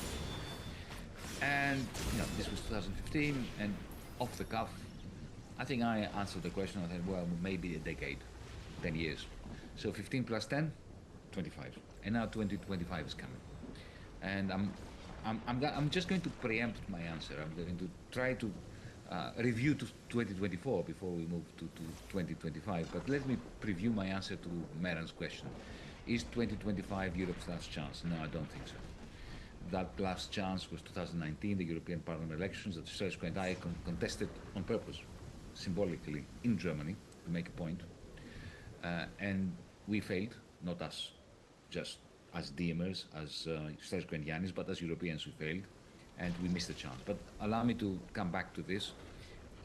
When I reach the point when Europe deserves to be discussed, because it doesn't deserve to be topic number one when we're reviewing 2024, because the historian of the future is going to look back to 2024, and there will only be one word that will dominate the historic analysis of 2024, and that word is Palestine. Because there is a genocide which is unfolding as we speak. This very moment, as we are here in front of you, in YouTube, wherever you are, there are tens of thousands, if not hundreds of thousands, of starving children, many of them maimed, many of them without parents, or with dead parents, at least one of them, who are going hungry for the fourth consecutive night without having eaten anything, without water to drink or to wash their face, let alone their wounds. This is the reality as we speak. And it's been the reality every day for, from the beginning, and actually before the beginning of 2024. I think also the historian of the future is going to look back to the 7th of October, which is, of course, a pivotal moment, because it was the moment when the fencing in the Palestinians in Gaza was attacked by Hamas militants. And then you had the killings of the Israelis, and then, of course, all hell broke loose. But I think the historian of the future is going to look at the choice that, I'm not going to talk about Hamas now, but the choice that Palestinian resistance fighters had before the 7th of October. And it was a very stark choice. Silent, slow death under the conditions of the concentration camp, the open concentration camp that was Gaza. Remember, 60% of children were malnourished before the 7th of October 2023, because Israel was effectively placing a whole population under siege and constantly, silently strangling them through that embargo, and occasionally bombing them, of course, right? In September of 2023, before the October 7 events, there were bombardments, children were killed. So please, don't let me start it on those who begin their story on the 7th of October, as if the 6th of October was a peaceful and tranquil and a state of cohabitation between two neighboring states. Gaza is not a state. It is a concentration camp in which people have been incarcerated since 1948. So the Palestinians had a choice. Remember, before the 7th of October, nobody talked about Palestine, not even us, the M25. We talked occasionally, but not very often. We talked more about Europe, we talked about Ukraine, we talked about a number of things, very important issues, but not about Palestine. And the Palestinians were effectively abandoned by the whole world, especially by the Arab world. Remember, Donald Trump's great success in his first term was to sign or to instigate the so-called Abraham Accords, where essentially a whole swathe of Arab states, including the United Arab Emirates, Morocco, and others, along with Egypt, made peace with Israel without a word about the Palestinians. Effectively, the Palestinians were told, we will let you perish. Just keep quiet and die slowly and silently. Don't bother us. Just die out of sight, out of mind for the rest of the world.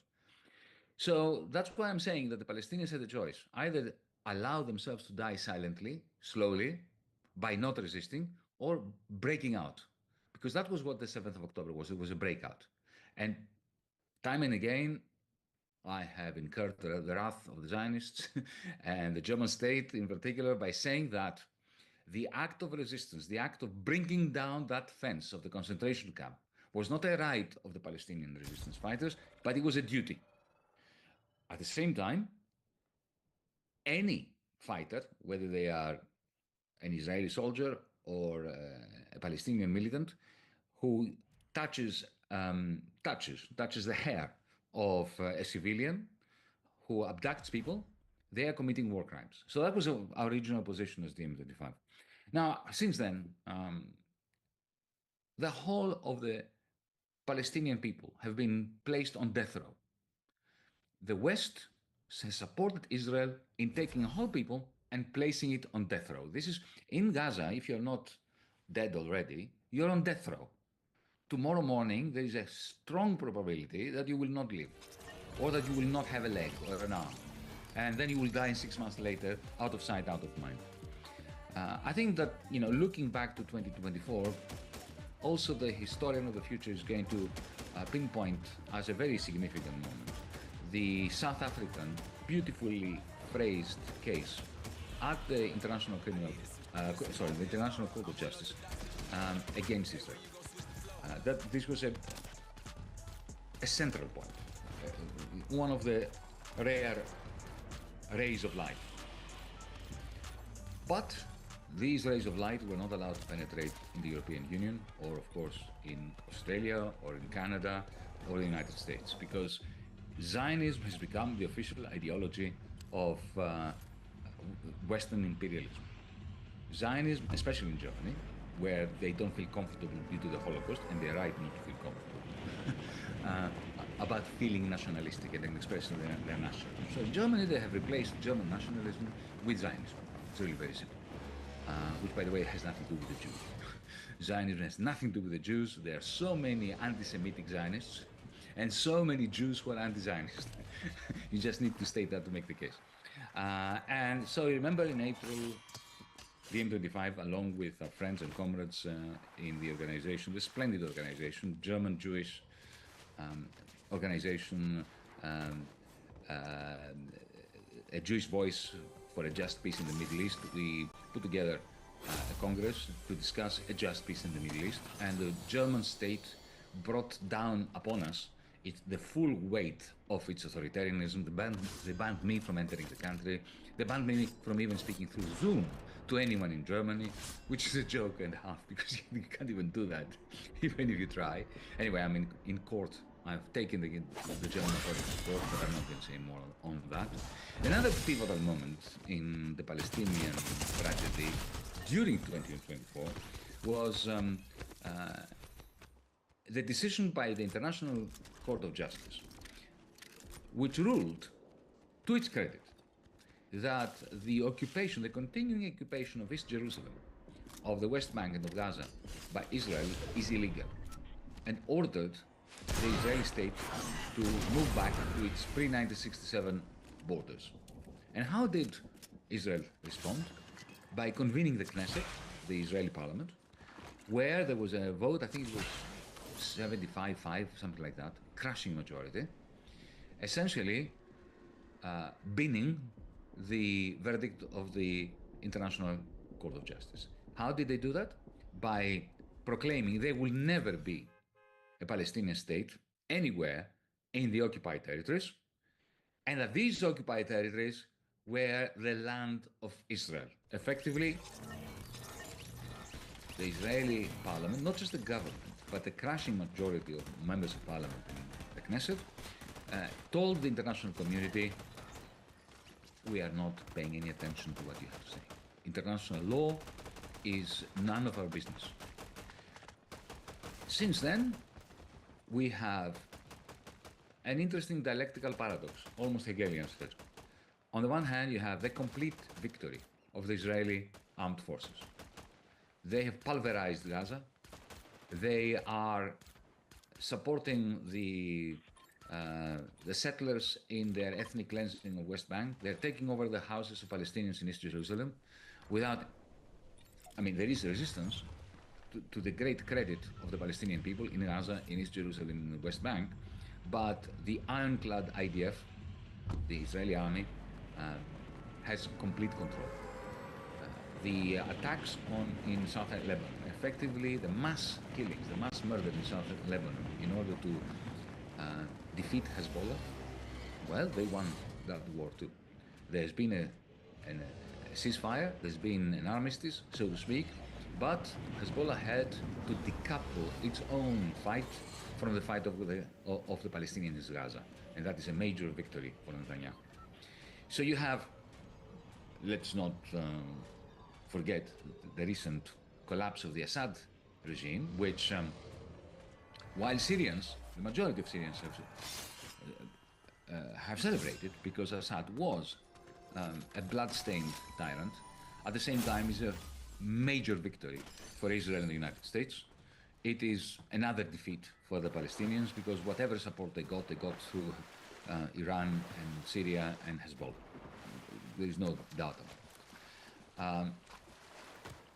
So why am I saying this, that this is a Hegelian kind of dialectical paradox? Because on the one hand, you have the complete control, but at the same time, as our friend Ilan Pape explains, and he explains this quite nicely, the more successful militarily Israel is, the less reproducible is Israeli society, because increasingly Israel itself is being taken over by the genocidal maniacs who are in control of the government, and not the government, but the majority of the opposition as well. So if you are a liberal, civilized Israeli, even if you support generally the aims of Israel's annexation of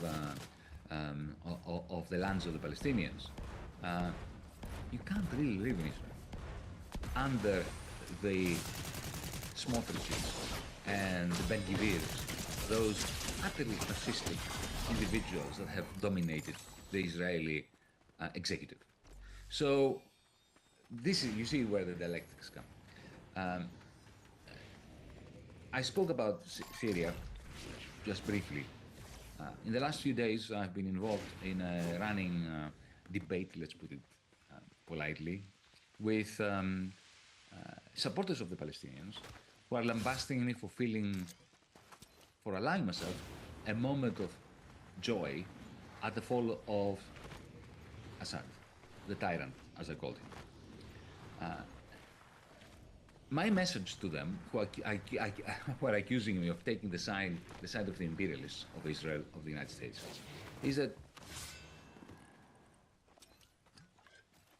to think that by supporting tyrannical figures like Assad, or before him Saddam Hussein, because he's an enemy of our imperialist enemy, that you are being anti-imperialist, think again. Because to fight imperialism and win in the long run, we must win the hearts and minds of people. And you cannot do that by supporting tyrants, whom the people who live under them loathe. And to support them just because they are enemies of our enemies. And I've been accused of being idealistic. Somebody recently, a few hours ago, on Twitter said, but Yanis, this is very idealistic of you. You have to be very pragmatic. Do I? Do I need to be pragmatic? Why do you think I dedicate most of my day on the Palestinian cause? What do I have to be pragmatic about there? Do I have something to gain? Do I gain anything by supporting a cause which is essentially labeling anyone in the West who supports that cause an anti-Semite and enemy of Western civilization. The only reason why I'm supporting the Palestinians, the only reason why I'm a lefty, the only reason why I didn't sign the MOU when I was forced to do that, I was threatened to do that by the troika of lenders of Greece, is because of idealism. It's because of ideology. If we ditch ideology as anti-imperialists, what do we have? It was ideology that in the end won for the Viet Cong, the fight against the American imperialists in Vietnam. It is ideology which is behind every revolution that ever succeeds. It is not cost-benefit analysis, folks. Anyway, so just to wrap up the Palestinian issue, which is the main thing I'm going to speak about here tonight. The Palestinian people on the 7th of October, the fighters, made a very simple decision. They wouldn't allow themselves to go silently into the good night. They had a choice, as I said before, between a slow, silent extinction and a big bang resistance, and they chose the latter. And now, as a result of that, we have the International Criminal Court indicting Netanyahu. This is not to be scoffed at, even though the ICC cannot arrest Netanyahu. The fact that Netanyahu cannot easily travel to Paris, to London, to Berlin, without creating a major crisis, ideological crisis, legal crisis in those countries, they will have to decide whether to arrest him or to ditch the international rules-based order, which supposedly they wax lyrical about. That is a major success.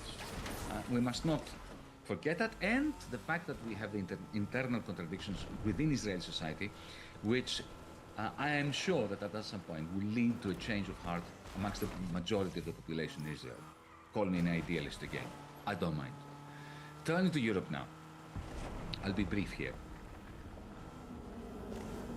Europe is suffering the costs and the perils of a legacy of denial. For 15, 20 years now, we have not been investing in our industry, in our society, in our health, in our education, because of the logic after the crisis of 2008 of austerity for the many and money printing for the very few. Because when you have austerity for the many, the few who get the money that the central bank prints get the money, but they don't invest because they can see that the very many have no money. So why invest in goods and services that the many can't afford to buy? So what do the rich do with the money that the central bank prints on their behalf? They buy assets. Houses, house prices go up. Shares, share prices go up, but no investment. And folks, the result of that was, after 15 years of not investing, guess what happened? Europe's industry is collapsing. The whole of the German industrial model, which was such a great success story, you know what it resembles now? Do the older amongst you remember those electric typewriters of the 1970s, like Olivetti? There were some really nice typewriters, electric ones. They used to have this ball that would rotate, and you type, and you go click, click, click, click, click. It was actually quite nice. Well, then the PC came. These electric Olivetti typewriters were dead in the water. No reduction in the wages of the people making those Olivetti electric typewriters. No subsidy by the state would have saved them. The PC had come. Well, similarly, folks, the electric car has come. CATL and BYD batteries have come. We have new forms of turning wind energy into green hydrogen that was developed in China, in the United States. You know what? Europe has not invested in any of these things. We are now in the situation where Olivetti was with its electric typewriters in the 1970s. So we had, as DiEM25, we had a policy which we call the European Green New Deal, the Green New Deal for Europe. We ran, Sergio and I and others from DiEM25, we ran in 7-8 countries in 2019. It was a magnificent program. I have no doubt that had it been implemented, Europe now would not be in these dire straits, but it wasn't implemented. And we missed a technological revolution. And the result is, even the powers that be that wax lyrical about political consolidation and common investment programs and so on, well, they don't even talk about it. What do they talk about now as the engine of growth of Europe? The defense industry, the arms trade. They're talking about turning the European Union into a European war union. They want an Iron Dome, Israel style. of course, that means American missiles, right? There will be no development in this kind. Then, recently, since we are going through a review of 2024, Mario Draghi, my arch enemy from 2015, with whom I clashed mercilessly and who shut down the Greek banks in order to essentially blackmail the Greek people to accept universal austerity to the power of N. This gentleman, what happens with these people when they move away from their positions of power, then they become social democrats. So he came up with a report which essentially copied the 2019 DiEM25 Green New Deal for Europe. Remember, we were saying that there must be an investment fund that must be funded to the tune of 5% of European income? Well, that's what he says too now. But of course, it's dead in the water. The Draghi report, which cost hundreds of thousands, if not millions of euros, was accepted by Ursula von der Leyen, the half-crazy president of the European Commission, the warmonger. She thanked him, she kissed him, she paid him for the report, and then immediately put it in the bin.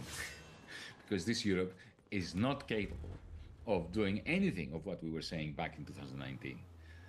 And the result, of course, is the political fragmentation. Why do you think there is no government in Germany or in France as we speak? Because of that. Because if the foundation, the economic foundation of a primarily economic union and monetary union like the European Union collapses, then the politics on top of it collapse as well. Another great development in 2024, of course, is Donald Trump.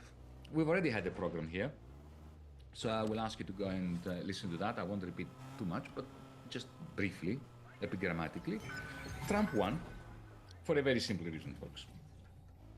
The Democrats, Biden, Kamala, that whole motley of particularly interesting idiots, they were telling the American people, the American working class, that they've never had it so good. The American people were telling them, we can't make ends meet. We are bankrupt. We can't afford a house. We can't afford to put groceries in our basket in the supermarket. We cannot afford to put petrol in our car. And if in the United States you don't have a car, you're dead. You can't go anywhere with this urban sprawl and the lack of public transport and so on. So, Trump looked at these people and said, I feel your pain. There is carnage in America. There is a lot of discontent. I am your man. Whom do you think they voted for? They voted for Trump. I think there are another two things that I need to say about Trump. Trump promised to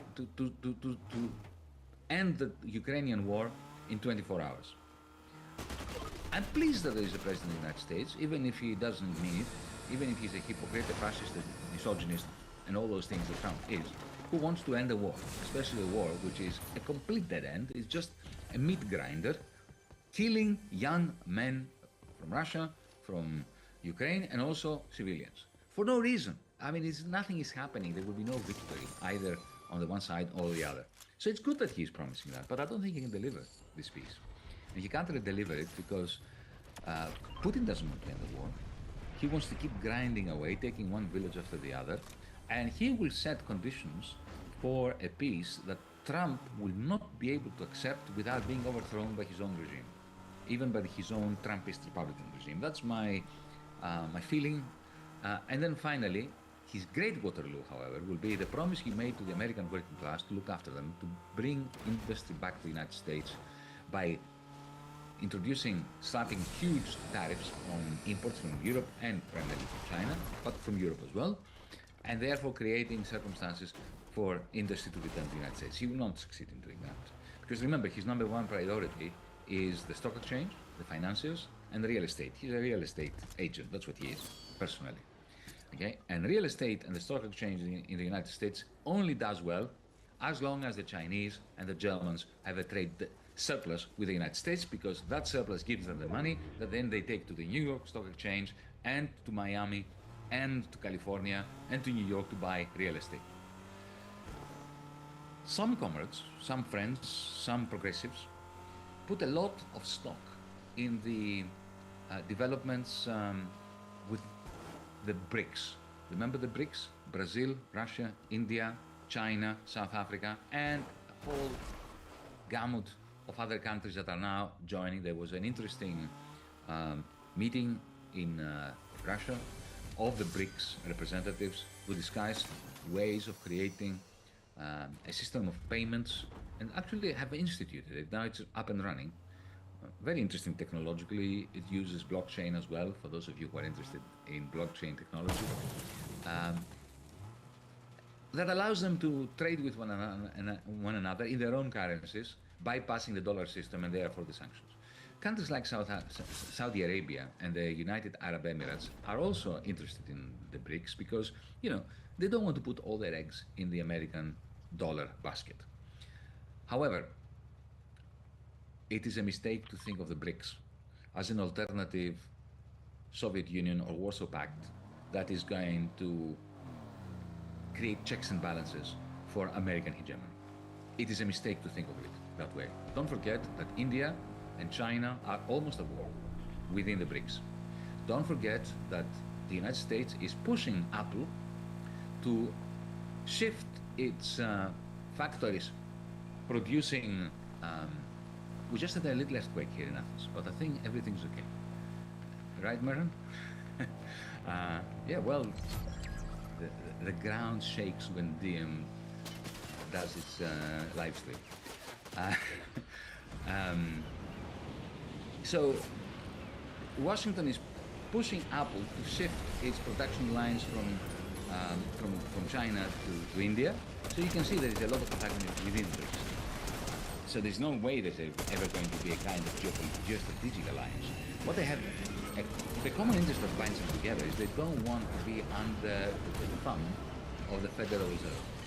Every transaction to be ruled over by the American Central Bank and the American government. This is what they have in common, but this is not enough.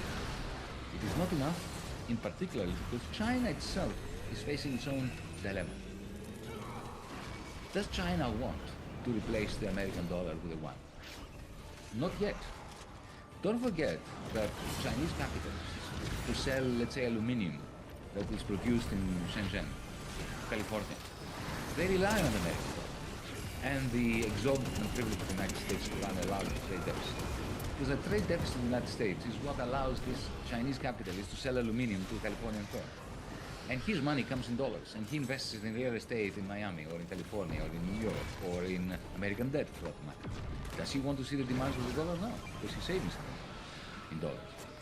It's not clear that the Chinese Communist Party, Xi Jinping, for instance, wants to clash with the Chinese capitalists. But even if he does, China has to accept the challenge of playing the role within the BRICS that the United States played after the Second World War in the Bretton Woods system. And this is not something that China does not want to be hegemonic. China wants to trade with everyone. It wants, free trade routes. It wants to be able to go invest here, there, and everywhere. It doesn't want to run a large part of the world. This is not a decision of the Chinese Communist Party. And finally, to wrap up this long soliloquy. Remember the climate catastrophe? We have forgotten because we have wars, we have genocide, we are sidetracked. But the world is moving headlong. The world, not the world, humanity, our species, moving straightforwardly, head on towards our extinction. The only way of stopping it would have been a tripartite agreement on decarbonization between the United States, China, and India. The European Union doesn't exist. It has rendered itself obsolete. The United States is Trump, who doesn't believe in climate change. So we are left only with China.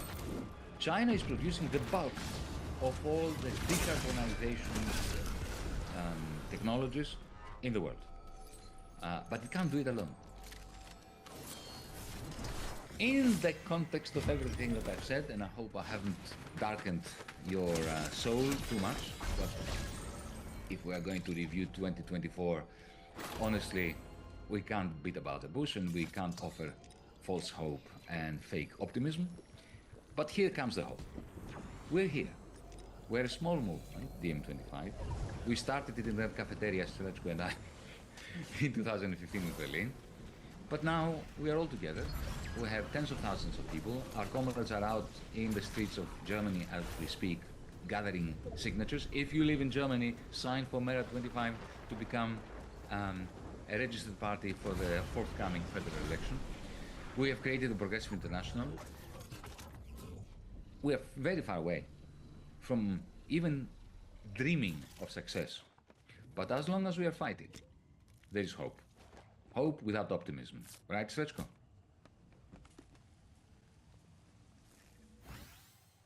Srečko, let's bring you in. Go for it. Yeah, I think you. Thanks, Yanis. It's a nice finale with this hope without optimism, which is of course a phrase which comes from Terry Eagleton. And there is nothing which I hate more than optimism, but on the other hand, also pessimism. I mean, Gramsci put it nicely. I don't want to repeat it. But to come to the gist of the matter and what you said, and I will refer to some things you said, because I think definitely if we think about 2024, these are the most important defining moments, not just of our present, but for the future. And I think we have to put it in the context of a historical sequence, which I think started after the financial crisis and then with the so-called Arab Spring, Tunisia, Egypt, and other countries, and the huge hope and optimism, if you want, what will happen out of this. That was also the years of Occupy Wall Street, and then later, of course, your own experience with Syriza, the OHI referendum in Greece, and so on. What we are witnessing now, I think, is, you said it correctly, a total triumph of the axis between Israel, United States, and Turkey. And it's a triumph which kind of concludes this historical sequence, which in a way started 2010, 2011, when there was still hope that some progressive revolution might take place, and some sort of revolutions took place. But we have seen very quickly what happened to Egypt after Mubarak with the Muslim Brotherhood, not to mention Libya and what happened to Libya after the intervention and after Gaddafi, when we got like hundreds of Gaddafis and a continuous civil war in Libya. So in this sense, yes, on the one hand, it's a triumph of Washington and Israel, and then Erdogan and some other players. I think at least 20 to 30 different geopolitical players are at the moment involved in that region already in various ways. And on the other hand, it also proves the irrelevance of the European Union. You know what Macron and other leaders were doing just at the time of when the rebels were taking over Syria and Damascus. Well, they gathered at Notre Dame to open the church, which unfortunately was caught in fire, I think 5 years ago or something. And you could have seen just by looking at their faces, at their gesture, at their body language, in which way they just were proving more and more their own irrelevance. You already said it about the French government. That was just at that moment. So Macron is definitely not that powerful as he was or as he wishes to be. And at the same time, you could have seen in which way other political leaders from all across Europe react towards, on the one hand, Donald Trump, and now a new addition in 2024 and especially in 25, Elon Musk. And more often Elon Musk with his son on his shoulders, which in a way it describes, embodies perfectly the situation in which we are, in which businessmen become politicians and in which billionaires are now the ones who actually influence politics. You know, this is what you talk about, Yanis, in techno-feudalism. I mean, this is the best embodiment of it, Trump and Elon Musk, and in which way they actually negotiate already with European leaders, from Giorgia Meloni to now, you know, who was just yesterday at Trump's villa in the United States, Viktor Orban. You know, at the same time, while all of this, what we are talking about, is happening in the world, Palestine, Syria, Viktor Orban is in the United States meeting Donald Trump, Elon Musk, and already working on the fascist international, if you want to put it like that. So at the same time, while it was a triumph of the transatlanticist bloc, and imperialism. 2020, the last year, 2024, I think was also, besides proving the irrelevance of the European Union, at the same time also a huge setback, a huge disruption in the so-called left progressive movements, thinking, political parties, if you want, at the same time. You could have seen also, I think, if we speak about the establishment parties, you could have seen that all the masks have fallen down from the so-called green parties. Just look at the German Greens. The letter to Jill Stein, for instance, or more recently, what is happening at the periphery of the European Union in Serbia. You know that a while ago they found the biggest reserve of lithium anywhere in Europe, there at the periphery of the EU. A little problem for them, as usual, is that there is an autocrat in power, Alexander Vucic, but that didn't stop Olaf Scholz yesterday welcoming Alexander Vucic in Germany and talking further with him in which way the German auto industry would use the lithium mines in Serbia to extract further lithium so that the middle class in Germany can drive green cars and that the Green Party speak of a Green Deal or of a transition towards a Green Deal. What we have seen in 2024 last year and what I think we will see more and more in the next year is that on the opposite, we are not nowhere near, we are actually even further away from solving or even approaching the climate crisis, which is the biggest crisis of the planet, and not just the future of humanity, but also many other species which are already going extinct. Because what we can see now with the situation in Syria is that what is coming back is, good old, I'm saying it in a sarcastic way, minerals and for instance, if you look at the interventions in Libya, in Iraq, in Syria, it was always about oil, among other things. Of course, it was also, if you take the case of Libya, the problem was also unification of Africa, of course, whatever we can think of Gaddafi. If you look also now at the current situation in Syria, very quickly you will also, at the other hand, come to pipeline politics. One pipeline which was Russia-backed from Iran through Iraq to Syria and then further to Europe with gas, which should equip European households, which of course no one among the establishment in the EU wants. And now there is a clearing, there is a perfect situation. That's why I'm calling it a triumph in many ways for this transatlanticist bloc plus Israel, which was always part of it, is the other pipeline, which is supposed to go, and that's a long dream, at least for a decade or even longer, from Qatar via Iraq and Syria and then Turkey. So this space is now open. What is temporarily blocked is something what I think the EU establishment is trying to block. That's, I think, their main agenda. One of the main fears of the EU establishment is definitely Euro-Asian integration. I mean, Russia and Ukraine is part of this story, but I think what you can see very visibly and clearly is that Syria and Iran are definitely a part of this story, because Iran and all these countries are, to put it bluntly, in the middle of China and Europe. And now a bloc is created, a kind of border which prevents the further Euro-Asian integration, which is in a way unstoppable if you look at China, of course.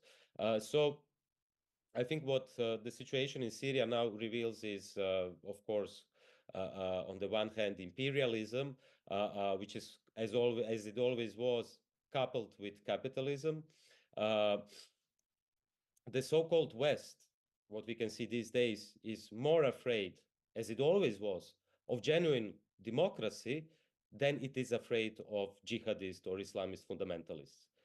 And that's what's happening now in Syria. But that was also what was happening in Iran. Remember Mossadegh, the prime minister of Iran, who was overthrown by the British Secret Service and with the help of the CIA. Why? Because the Brits wanted the oil, but Mossadegh wanted to nationalize it. And then in the next decade, you had the Shah, which was supported by the US. but actually all these interventions and the United States meddling inside of Iran created Khomeini. And if you look at Iran today, you will not find a secular country. If you look at Iraq, Afghanistan, Syria, I happened to be in Syria, I think just before the Arab Spring, and I saw it with my own eyes. These were all secular countries. I mean, even during Assad, and I have also, like you, Yanis, all the worst words against Assad. I think at the same time, we can, and we must be against Assad or people like him, including Putin, including Gaddafi, and at the same time against imperialism. I think this is not either or. I think with the situation in Syria, what we can clearly see is the consequences of imperialism. Assad is also a consequence of it. But as someone who comes from socialist Yugoslavia, who was here during a bloody war, I remember very well in which way the so-called international left supported Slobodan Milosevic. Why did they support him? They supported him because they thought Milosevic is an anti-imperialist player. And that's far from the truth, very far from the truth. In the same way, you can see today that, Scholz and those people, they would rather see Vucic in power for the next 10 years than they would want to see democracy in Serbia. Because if there was true democracy in Serbia, then the people would decide we don't want German companies to take all the lithium out of our country. And actually, what is happening now at the periphery of the EU is the most massive protest you can imagine in Europe today, exactly in Serbia, where you have not just hundreds of protests, public protests on the streets, but in the last week you actually have dozens of blockades, occupations of faculties, universities, courts. You even have plenums, councils. I mean, all of this, which we also had in Croatia 15 years ago with occupations and faculties, what you had at Occupy Wall Street and so on. So at the same time, there is resistance also within the EU. What I expect of, but we're still at 2024, we'll come to 2025, to come back a bit just again to the EU. What we can also see is that on the one hand, of course, it's the further irrelevance of the European Union. But on the other hand, I think it's the further slide into not just right-wing politics, but full-blown fascism, which is now operating on a level of diplomacy, like a nice soft fascism, if you want, like just remember what happened with this deal between Giorgia Meloni and Albania. So basically now Italy has built a concentration camp for 40,000 refugees in Albania. So basically you have an outsourcing of the migrants at the same time with the Syrian crisis and the war.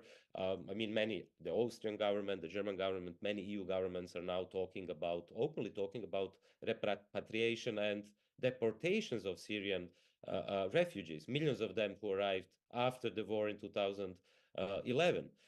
So basically, they're sending them back, to use your words, Yanis, to the death row in a way. And what we will see now is that this situation will just progress. So to slowly conclude, I think what the last year, but also the last years have proven is that we are in a state of, I would characterize it as that of a total war. Total war in the sense of that production and destruction become the same. At the same time, to put it bluntly, at the same time when Israel is bombing military facilities and weapons in Syria, at the same time, EU cargo ships under various flags are transporting weapons to Israel. So at the same time, you have this destruction of weapons. At the same time, you have the production and transmission of weapons from the west of the Mediterranean to the east of the Mediterranean. Then you have key starmen on Cyprus, British troops on Cyprus, NATO on Cyprus. And at the same time, that's why I'm saying it's a sort of total war where production and destruction become the same.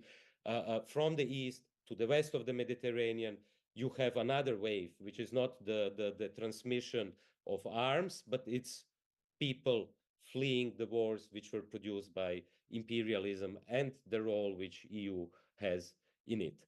So I think in that sense, we are talking about a total war, which, if we come back, you mentioned him, Yanis, already, to Trump, but I think this Notre Dame and all these kind of events are also very interesting from a semiotic perspective, because I think more and more we are not just in a total war when it comes to the economy, which is now more and more focused or totally focused on war production, but we are more and more in a state of war when it comes to the semiosphere, when it comes to semiosphere as the sphere of science. When it comes to this, I see you on a screen, you see me on a screen, and the power of cloud capital, if I may use your words, Yanis, the power of Silicon Valley, and in which way it captured almost everything, our communication, our emotions. Just think of Grindr, Tinder, social dating apps, now coupled with AI.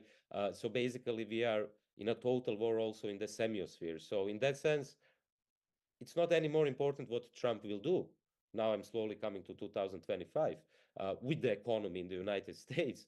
I think what is becoming more and more important, and by this I don't say that I don't recognize and I don't fight against the real plight of the working class, but what is more and more becoming important, I think, is perception, reality, the question of reality. I mean, Jean Baudrillard was very quickly in the last 20 years dismissed by radical theory and leftists, but I think Jean Baudrillard had a good point when he talked about simulation and in which way there is actually this kind of simulation is becoming our new reality. What Trump does, in which way he moves the fist together with Macron and so on, it changes the perception of people. And that's, if you go back to the mastermind behind it, Steve Bannon, he clearly understood, the power of Facebook already, the power of Silicon Valley companies. And what I think we will see even more and more in 2025 is the further empowerment of oligopolies, of the billionaires who are mainly in the tech sector, who are now coupled with, not just Donald Trump, but Javier Milei in Argentina, Viktor Orban, Giorgia Meloni, all the people who are responsible also for the irrelevance of the EU and also for the participation of the EU in war crimes and genocide. So that's all for me. Also very optimistic. Thank So you. that was 2024. Sergio. What can I do? Well, I was Yeah. just going to say, I mean, it does sound very bleak, but it was a very bleak year. And just to, I mean, Yanis talked about Gaza and children in Gaza. Just to put some stats there on that, it's Gaza between October 7th and 3 days ago, at least 17,492 children have been killed in Gaza. That equates to approximately 1 in every 65 children in the Gaza Strip. So horrendous open wound there, and of course all the other things you mentioned do paint a very bleak picture. A couple of quick comments from the chat and questions. Keith Sutton Jones notes that Russia has just advised all Russian citizens to leave the USA. I checked that out. It's not exactly to leave the USA, but says that they shouldn't. They advise Russian citizens not to visit the United States. Balbo says, in my view, a reformed federal Europe would be best, but that is a fantasy thought. Anyway, could you see that? How could you see that happen and how? Sorry, could you see that happening and how? And Lonesome Cowgirl says, how do we stop being run by lobbies, especially in Europe? We feel 100% powerless. So as I hand the floor back over to you, Yanis, can we look forward 2025? Do you see any opportunities, any chances to avoid 2025 becoming a year of stagnation and to ensure that it could be a year of progress on some of the issues you outlined and heard from Sergio as well? Well, the resistance is whatever, the Palestinians have shown us the way. When you're facing slow degradation, you have to accept either the slow degradation, which is the best gift to the fascists, because they are radical and they say, give me power and I will smash everything down and I will upend the world. So a genuine progressive has no right to accept the slow degradation. We have to put forward a radical agenda. Now, in 2019, I'll repeat that, DiEM25 put forward a radical agenda of what the European Central Bank should do, what the ESM should do, what the European Commission should do, what the European Investment Bank should do, and so on. Well, that's gone now, because none of these institutions can be saved or can become part of a solution. They are part of the problem now, which means that our radical policies and actions must be aimed at building up solidarity amongst the many, for the many, to resist the repercussions, to mitigate the repercussions of this permanent austerity and now the industrial decline of the heart of Europe, of the industrial base of Europe. So it doesn't sound very hopeful, but you know what? Looking after the victims of this degradation is the first step, because if we don't look after them, if we don't look after each other on the basis of a genuine transnational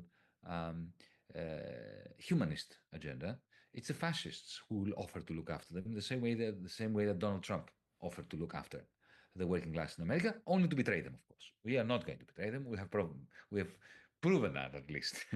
So this is our job. It's hard work, and it is thankless work to a very large extent, because in 2019, when we were running around Europe with our Green New Deal for Europe, we said, oh, look, this is what we can do. Now we can't do that. I mean, if we were to do that, we would be lying to the people. But what we can now do is create grassroots institutions for supporting the many. And that will be the foundation on which to build a new project, a new Green Deal for Europe. We mustn't call it that, because that terminology has now died. We'll have to think of another way of organizing our narrative and labeling our narrative. But, resistance is never futile. This is the most hopeful thing I have to say. Thanks, Yanis. Srečko. Yeah, I think there was also, I just got it, a question in the chat, which I would love to respond, which also kind of connects to what Yanis just said. Let me just find it. By someone called Vishnya Kukoc. In which country state do you see real democracy, Srečko, since you mentioned it? Well, I think the word democracy, which brings us to another problem of the name, DiEM25. First problem is next year, 25. What to do with the name, because now it will be this year. But I also have a deep problem with democracy, as at least as it is understood today in the liberal framework, in the way that Athens, for instance, is the main inspirations even today of democracy. And it's no surprise that it's the main inspiration for liberal democracy today, because it was based on exclusion of women, slaves, foreigners. It was at the same time based on, I see Yanis, you are in Athens, you know more about it. But anyhow, I just think that, Kojin Karatani has written beautifully about it, in which way Ionian polei were more democratic than Athenian ones, because they were not tribal in that way. They were not relied on imperialism and exclusion and blah, blah, blah. But to respond, that would bring us in a much more, I would say, philosophical discussion about democracy. But to respond the question from the chat, where do I see democracy? Well, I see it in Syria these days, but you know where? Under the Turkish bombs supported by United States. It's the Kurds. And it's no wonder, that no one among the liberals or the EU establishment supports the Kurds, because I think their vision of democracy is more radical than any liberal or contemporary European vision of democracy. And their vision of democracy is, of course, called democratic confederationalism, or the Kurdish communalism, which is based on self-governance, on autonomy, on political equality. Absolutely ran for the hills. Direct democracy. Which brings It's what Yanis is saying. What do we it's not the election. It's not the fact that he's the president. Who were the first who defeated ISIS? It's the fact that all these people that said that they were, going to stand behind us and that they were going to stand, shoulder to shoulder with us, absolutely ran for the hills. So much about Western democracy, and then the cynicism. There's a lot of John Fettermans out there in the world. talking and about unfortunately, prisons, which that's why we're in the predicament that we're in. But they were themselves who invented Abu Ghraib. It's not the election. I mean, that's also It's not the fact that he's the president that pisses me off. Of the West. It's the fact that all these people that said that they were, going to stand behind us and that they were going to... concepts of democracy which exist, which are more radical than the parliamentary concepts of democracy, than the liberal concept of democracy. And it brings us back to what you, Yannis, said about the grassroots movement. One of the reasons, among many, why the Muslim Brotherhood came to power after Mubarak was that they were actually pretty successful in grassroots organizing, in what the left was traditionally doing, in providing, mutual aid, cooperation, medicine, if you miss it, help with someone. What the mafia is doing in Italy, if you want another parallel, which might sound crazy, but what they are doing in a way is working on this level, which is not necessarily part of the state, which also brings me to another point. I think what we should be doing, I at least will be doing it in 2025, is also try in a modest way as much as we can to construct parallel institutions. I mean, DiEM25 in a way is already a parallel institution. Of course, you have, we have hundreds of thousands of members, not all are active and so on, but it is an institution which functions in a way. But what I'm saying also is different institutions which can provide this basis, not just of resistance, and I definitely wouldn't call it resilience because I hate it. It's it's a very liberal concept, resilience. We just have to adapt to another climate crisis, to another heat wave, to another genocide. Let's be a bit more resilient. I mean, fuck resilience. So it's definitely not resilience, but I think what we should be building is, I know it might sound pretentious, some sort of archipelagos of autonomy, or what the Kurds call confederationalism. Institutions which are not part of the state, are not part of the market. Parallel institutions, if you want, which have, and the reactionary movements have been quite successful into building these parallel institutions, and the left historically, but today not anymore. So institutions which provide real concrete help and meaning to people, and at the same time they provide means of resistance to the corporative sector. I don't think it's enough to come back to this, Luigi, in the United States. I don't think it's enough to kill a CEO of any company in the same way it wasn't enough when the anarchists in Russia were killing one Tsar or the other. You need a movement, and besides a movement, you also need infrastructure, and that's, I think, what is really missing in our camp, if you want. Infrastructure which is in villages, not just in cities. Infrastructure which is not just doing a big event in a theater, but infrastructure in the way that you don't even need social media anymore, but you can communicate to people directly. Because what I'm seeing as well is that this phase of, let's call it the left or whatever, which was also organizing or promoting their ideas or mobilizing via social media, I think it's a big question in which way will that continue. If our feudal lord, for instance, is Elon Musk, and we know what he's doing at the moment, So these are all questions which are open questions for 2025. And I think the left, not to mention the Greens, because I think the Greens have lost all the credibility they had, at least the European Greens, which doesn't mean that political ecology is not important. It's more important than ever, precisely because of the failure of the Greens.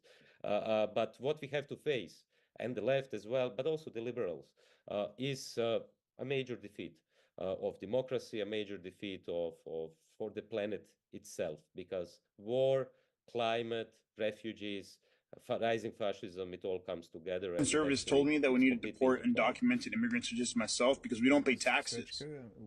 And then Donald Trump went on TV and said that him not paying taxes made him smart. And they cheered. And then conservatives said that we need to deport undocumented immigrants such as myself because we bring crime. But then they voted for a guy with 34 felonies. And then conservatives said that undocumented immigrants such as myself are a threat to national security because anybody could be coming in. But then the FBI came out and said, actually, the biggest national security threat is white supremacy. And conservatives got mad about it. I'm starting to think that it's not about national security or taxes or crime. I think it's about something else. Conservatives told me that we need to deport undocumented immigrants such as myself because we don't pay taxes. And then Donald Trump went on TV and said that him not paying taxes made him smart. And they cheered. And then conservatives said that we need to deport undocumented immigrants such as myself because we bring crime. But then they voted for a guy with 34 felonies. And then conservatives said that undocumented immigrants such as myself are a threat to national security because anybody could be coming in. But then the FBI came out and said actually the biggest national security threat is white supremacy. And conservatives got mad about it.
A left that needs to move from mobilizing to organizing. Am I right? And talking about grassroots institutions like being the change rather than just trying to change things. Yanis, would you like to react to anything that Srečko just said? And then I think we're reaching the end of the hour. Thanks Srečko for mentioning the Kurds and their confederationalist democracy, which is indeed a remarkable example of a democracy that works, and which of course then supports the choice that we made as DiEM25 to retrieve the concept of democracy, to take it away from the so-called liberal Democrats who have destroyed democracy, like the Greens have destroyed the Green movement. They are brown. The Democrats are oligarchic, and they have a completely rubbished democracy as a concept. One small philosophical, historical, if you want, a reaction. Yeah, of course. I expected it, so just go for it. Of course you did. You know me only too well. But it is true that Western liberal capitalists like to bathe themselves in the aura of ancient Athenian democracy. But it is not true that they model themselves on the ancient Athenian democratic model. No, their model is the Magna Carta. It is not ancient Athens. Ancient Athens is used as a prop. But the real model is Magna Carta. What was Magna Carta? It was a deal between the king and the barons, so that they would divide amongst themselves the spoil of the land, the spoils of the land, including the human beings. So it was the right of barons to exploit slaves or peasants that the barons forced the king to give them. This is what democracy is today. It's an oligarchy with frequent elections, with periodic elections. But it's not ancient Athens, because in ancient Athens, you had the inclusion of the women, of the metics, there was a very small, narrow band of men who were citizens. Nevertheless, it had something that today no liberal capitalist regime will ever allow. It was ruled by the poor, because the majority of the men who had the vote in ancient Athens were poor. And they were the Democrats, and they were against elections. That's why they believed in jury systems, in sortition. So there's something very progressive about ancient Athenian democracy, which modern liberal democracy rejects wholeheartedly. They just want to take the Parthenon and the concept of Pericles. Anyway, this is irrelevant. One final point. I have seen democracy in the most unlikely of places. I've seen democracy in certain communities in the United States, where they elect their judge or their sheriff, and they worked, especially poor communities. I've seen it even in some corporations. A corporation that I worked for in the United States, which had a one share, one person, one vote system, which is the essence of economic democracy, without which you can't have democracy. You end up with oligarchy if you don't have economic democracy. But it's, tiny little, what you said, the archipelago of tiny little experiments. I've seen democracy in the town hall of Shanghai a few months ago. Shanghai in China. People say, oh, what do you mean China? Chinese Communist Party, autocracy. Yes, there is autocracy. There is totalitarianism, there are political prisoners, there's all that. But if you go to it, as if you had been with me at the Shanghai town hall and you saw one hall after the other, full of people representing neighborhoods of Shanghai, debating the laws of their neighborhood, and effectively together in a participatory way, writing the legislation that rules over their own neighborhoods. You see a grassroots remote democracy at the level of the grassroots of the municipality, which we don't have in Europe under liberal capitalism. No, of course, then nobody has the right to criticize the Communist Party, right? So these pockets of democratic experiments, with, I think, as you say, the Kurdish experiment being at the top of it, give us the sense that the only thing that stops us from having democracy is oligarchic power, the power of big capital and the power of cloud capital.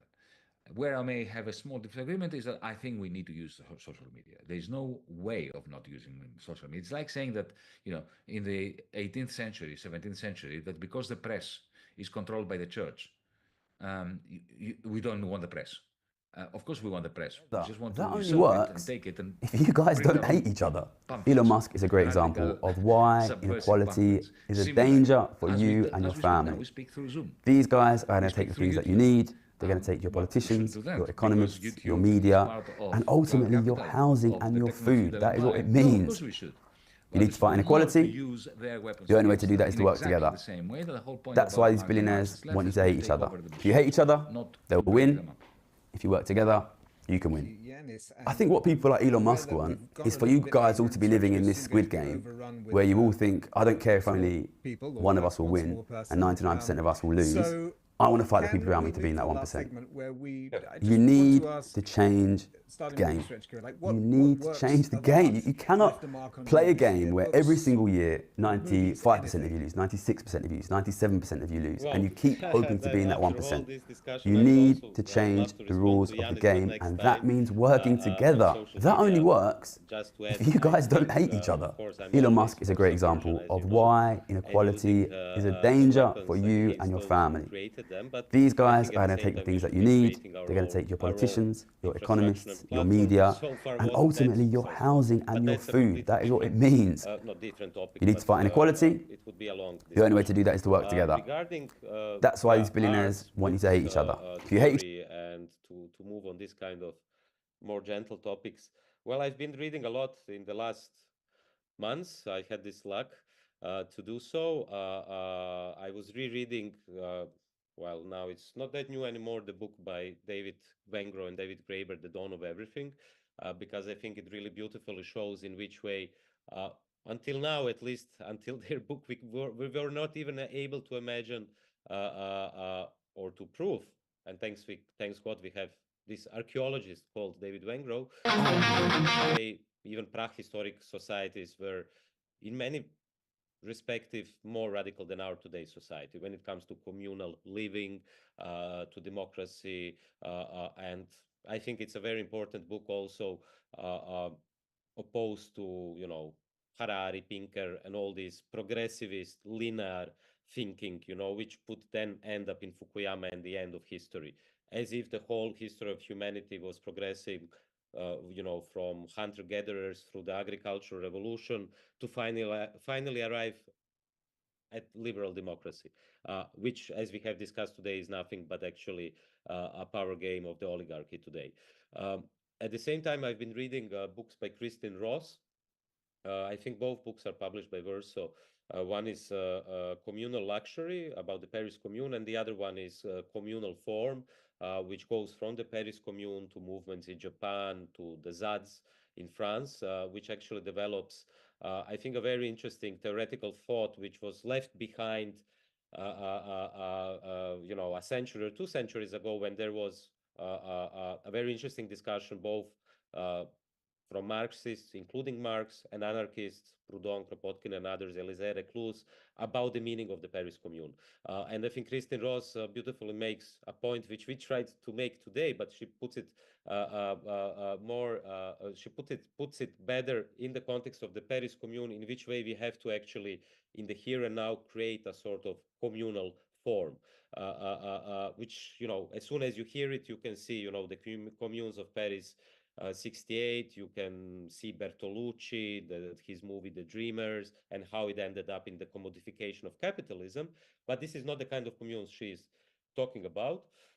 Also, last days I've been reading this nice small book. It's called Gramsci at the Sea, which is a book about the importance of the oceans, and it talks about deep sea mining and in which way the oceans have become this territory of primitive accumulation, if you want, or the privatization of the commons.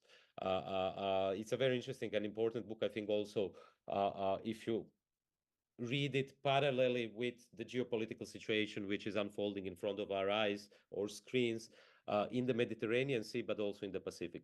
And I think that's, if we talked about a previous historical sequence during our conversation, I think that's the next historical sequence or future sequence, which is very connected to oceans and to future islands, but also geopolitical interests in the Mediterranean and in the Pacific. So yeah, these were the books, but I've been, also reading a lot, some other books. I quite liked, actually, Yanis, I think he lives on the same island as you. James Bridle's book, Ways of Being, sorry. John Berger is Ways of Seeing, and he talks about ways of beings. And I had the opportunity to have him at our ISA school event on the island of Is 2 months ago. It was a very inspiring lecture, because I think he especially when we are paralyzed by the current moment of atrocities all across the world and by a total war, he speaks about broadening our senses of perception and taking into account, something what Peter Kropotkin was doing already, a great geographist, with investigating the animal world and showing in which way mutual aid cooperation already exists among other species. James Bridle is doing this also with plants, with machines, and I think that's very important to get rid of this very narcissistic, anthropocentric position in which humanity today is, thinking that with the end of us, it will be the end of everything. It won't. And that's good news, but that doesn't mean that on a daily level we shouldn't be active and mobilizing as much as we can. But I think we should also broaden our senses of perception and sensibilities to things which are not just geopolitics, wars, as much as we have to mobilize against them. Yeah, that's really good. But I watched movies, I went to whatever, I talk for hours. But Yanis, I'm very curious to see what you have been reading or watching. Go for it. Except Star Trek, which you No, Star Trek is not new. Yeah, I know. It's like I wouldn't mention Das Kapital. It's the same way I won't use Star Trek here. But now I've got a book here for you folks, because I think what's happening in India over the last 10 years, the demise of cosmopolitanism, of secularism, and the rise of radical neo-fascist Hinduism. This is a book. Here, I've got it for you. The Incarcerations by Al-Pasha. It's a very beautifully written book on the political prisoners who are languishing in jail for opposing the conversion of India into an axis of the Trumpist Nationalist International. I recommend it thoroughly. When it comes to movies, it has to be Ken Loach's Old Oak, The Old Oak. It's a typical masterpiece by the man who has produced so many masterpieces in the last 30 years, Ken Loach, our great comrade, DM25 member and friend, but primarily Ken Loach. The movie is fantastic, and I highly recommend it because it deals with the question of migration. The story, which I'll just brief without spoiling the movie for you, is taking place in a godforsaken Yorkshire. This is a drawing by Russell. Strike. Half of the people left, the other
you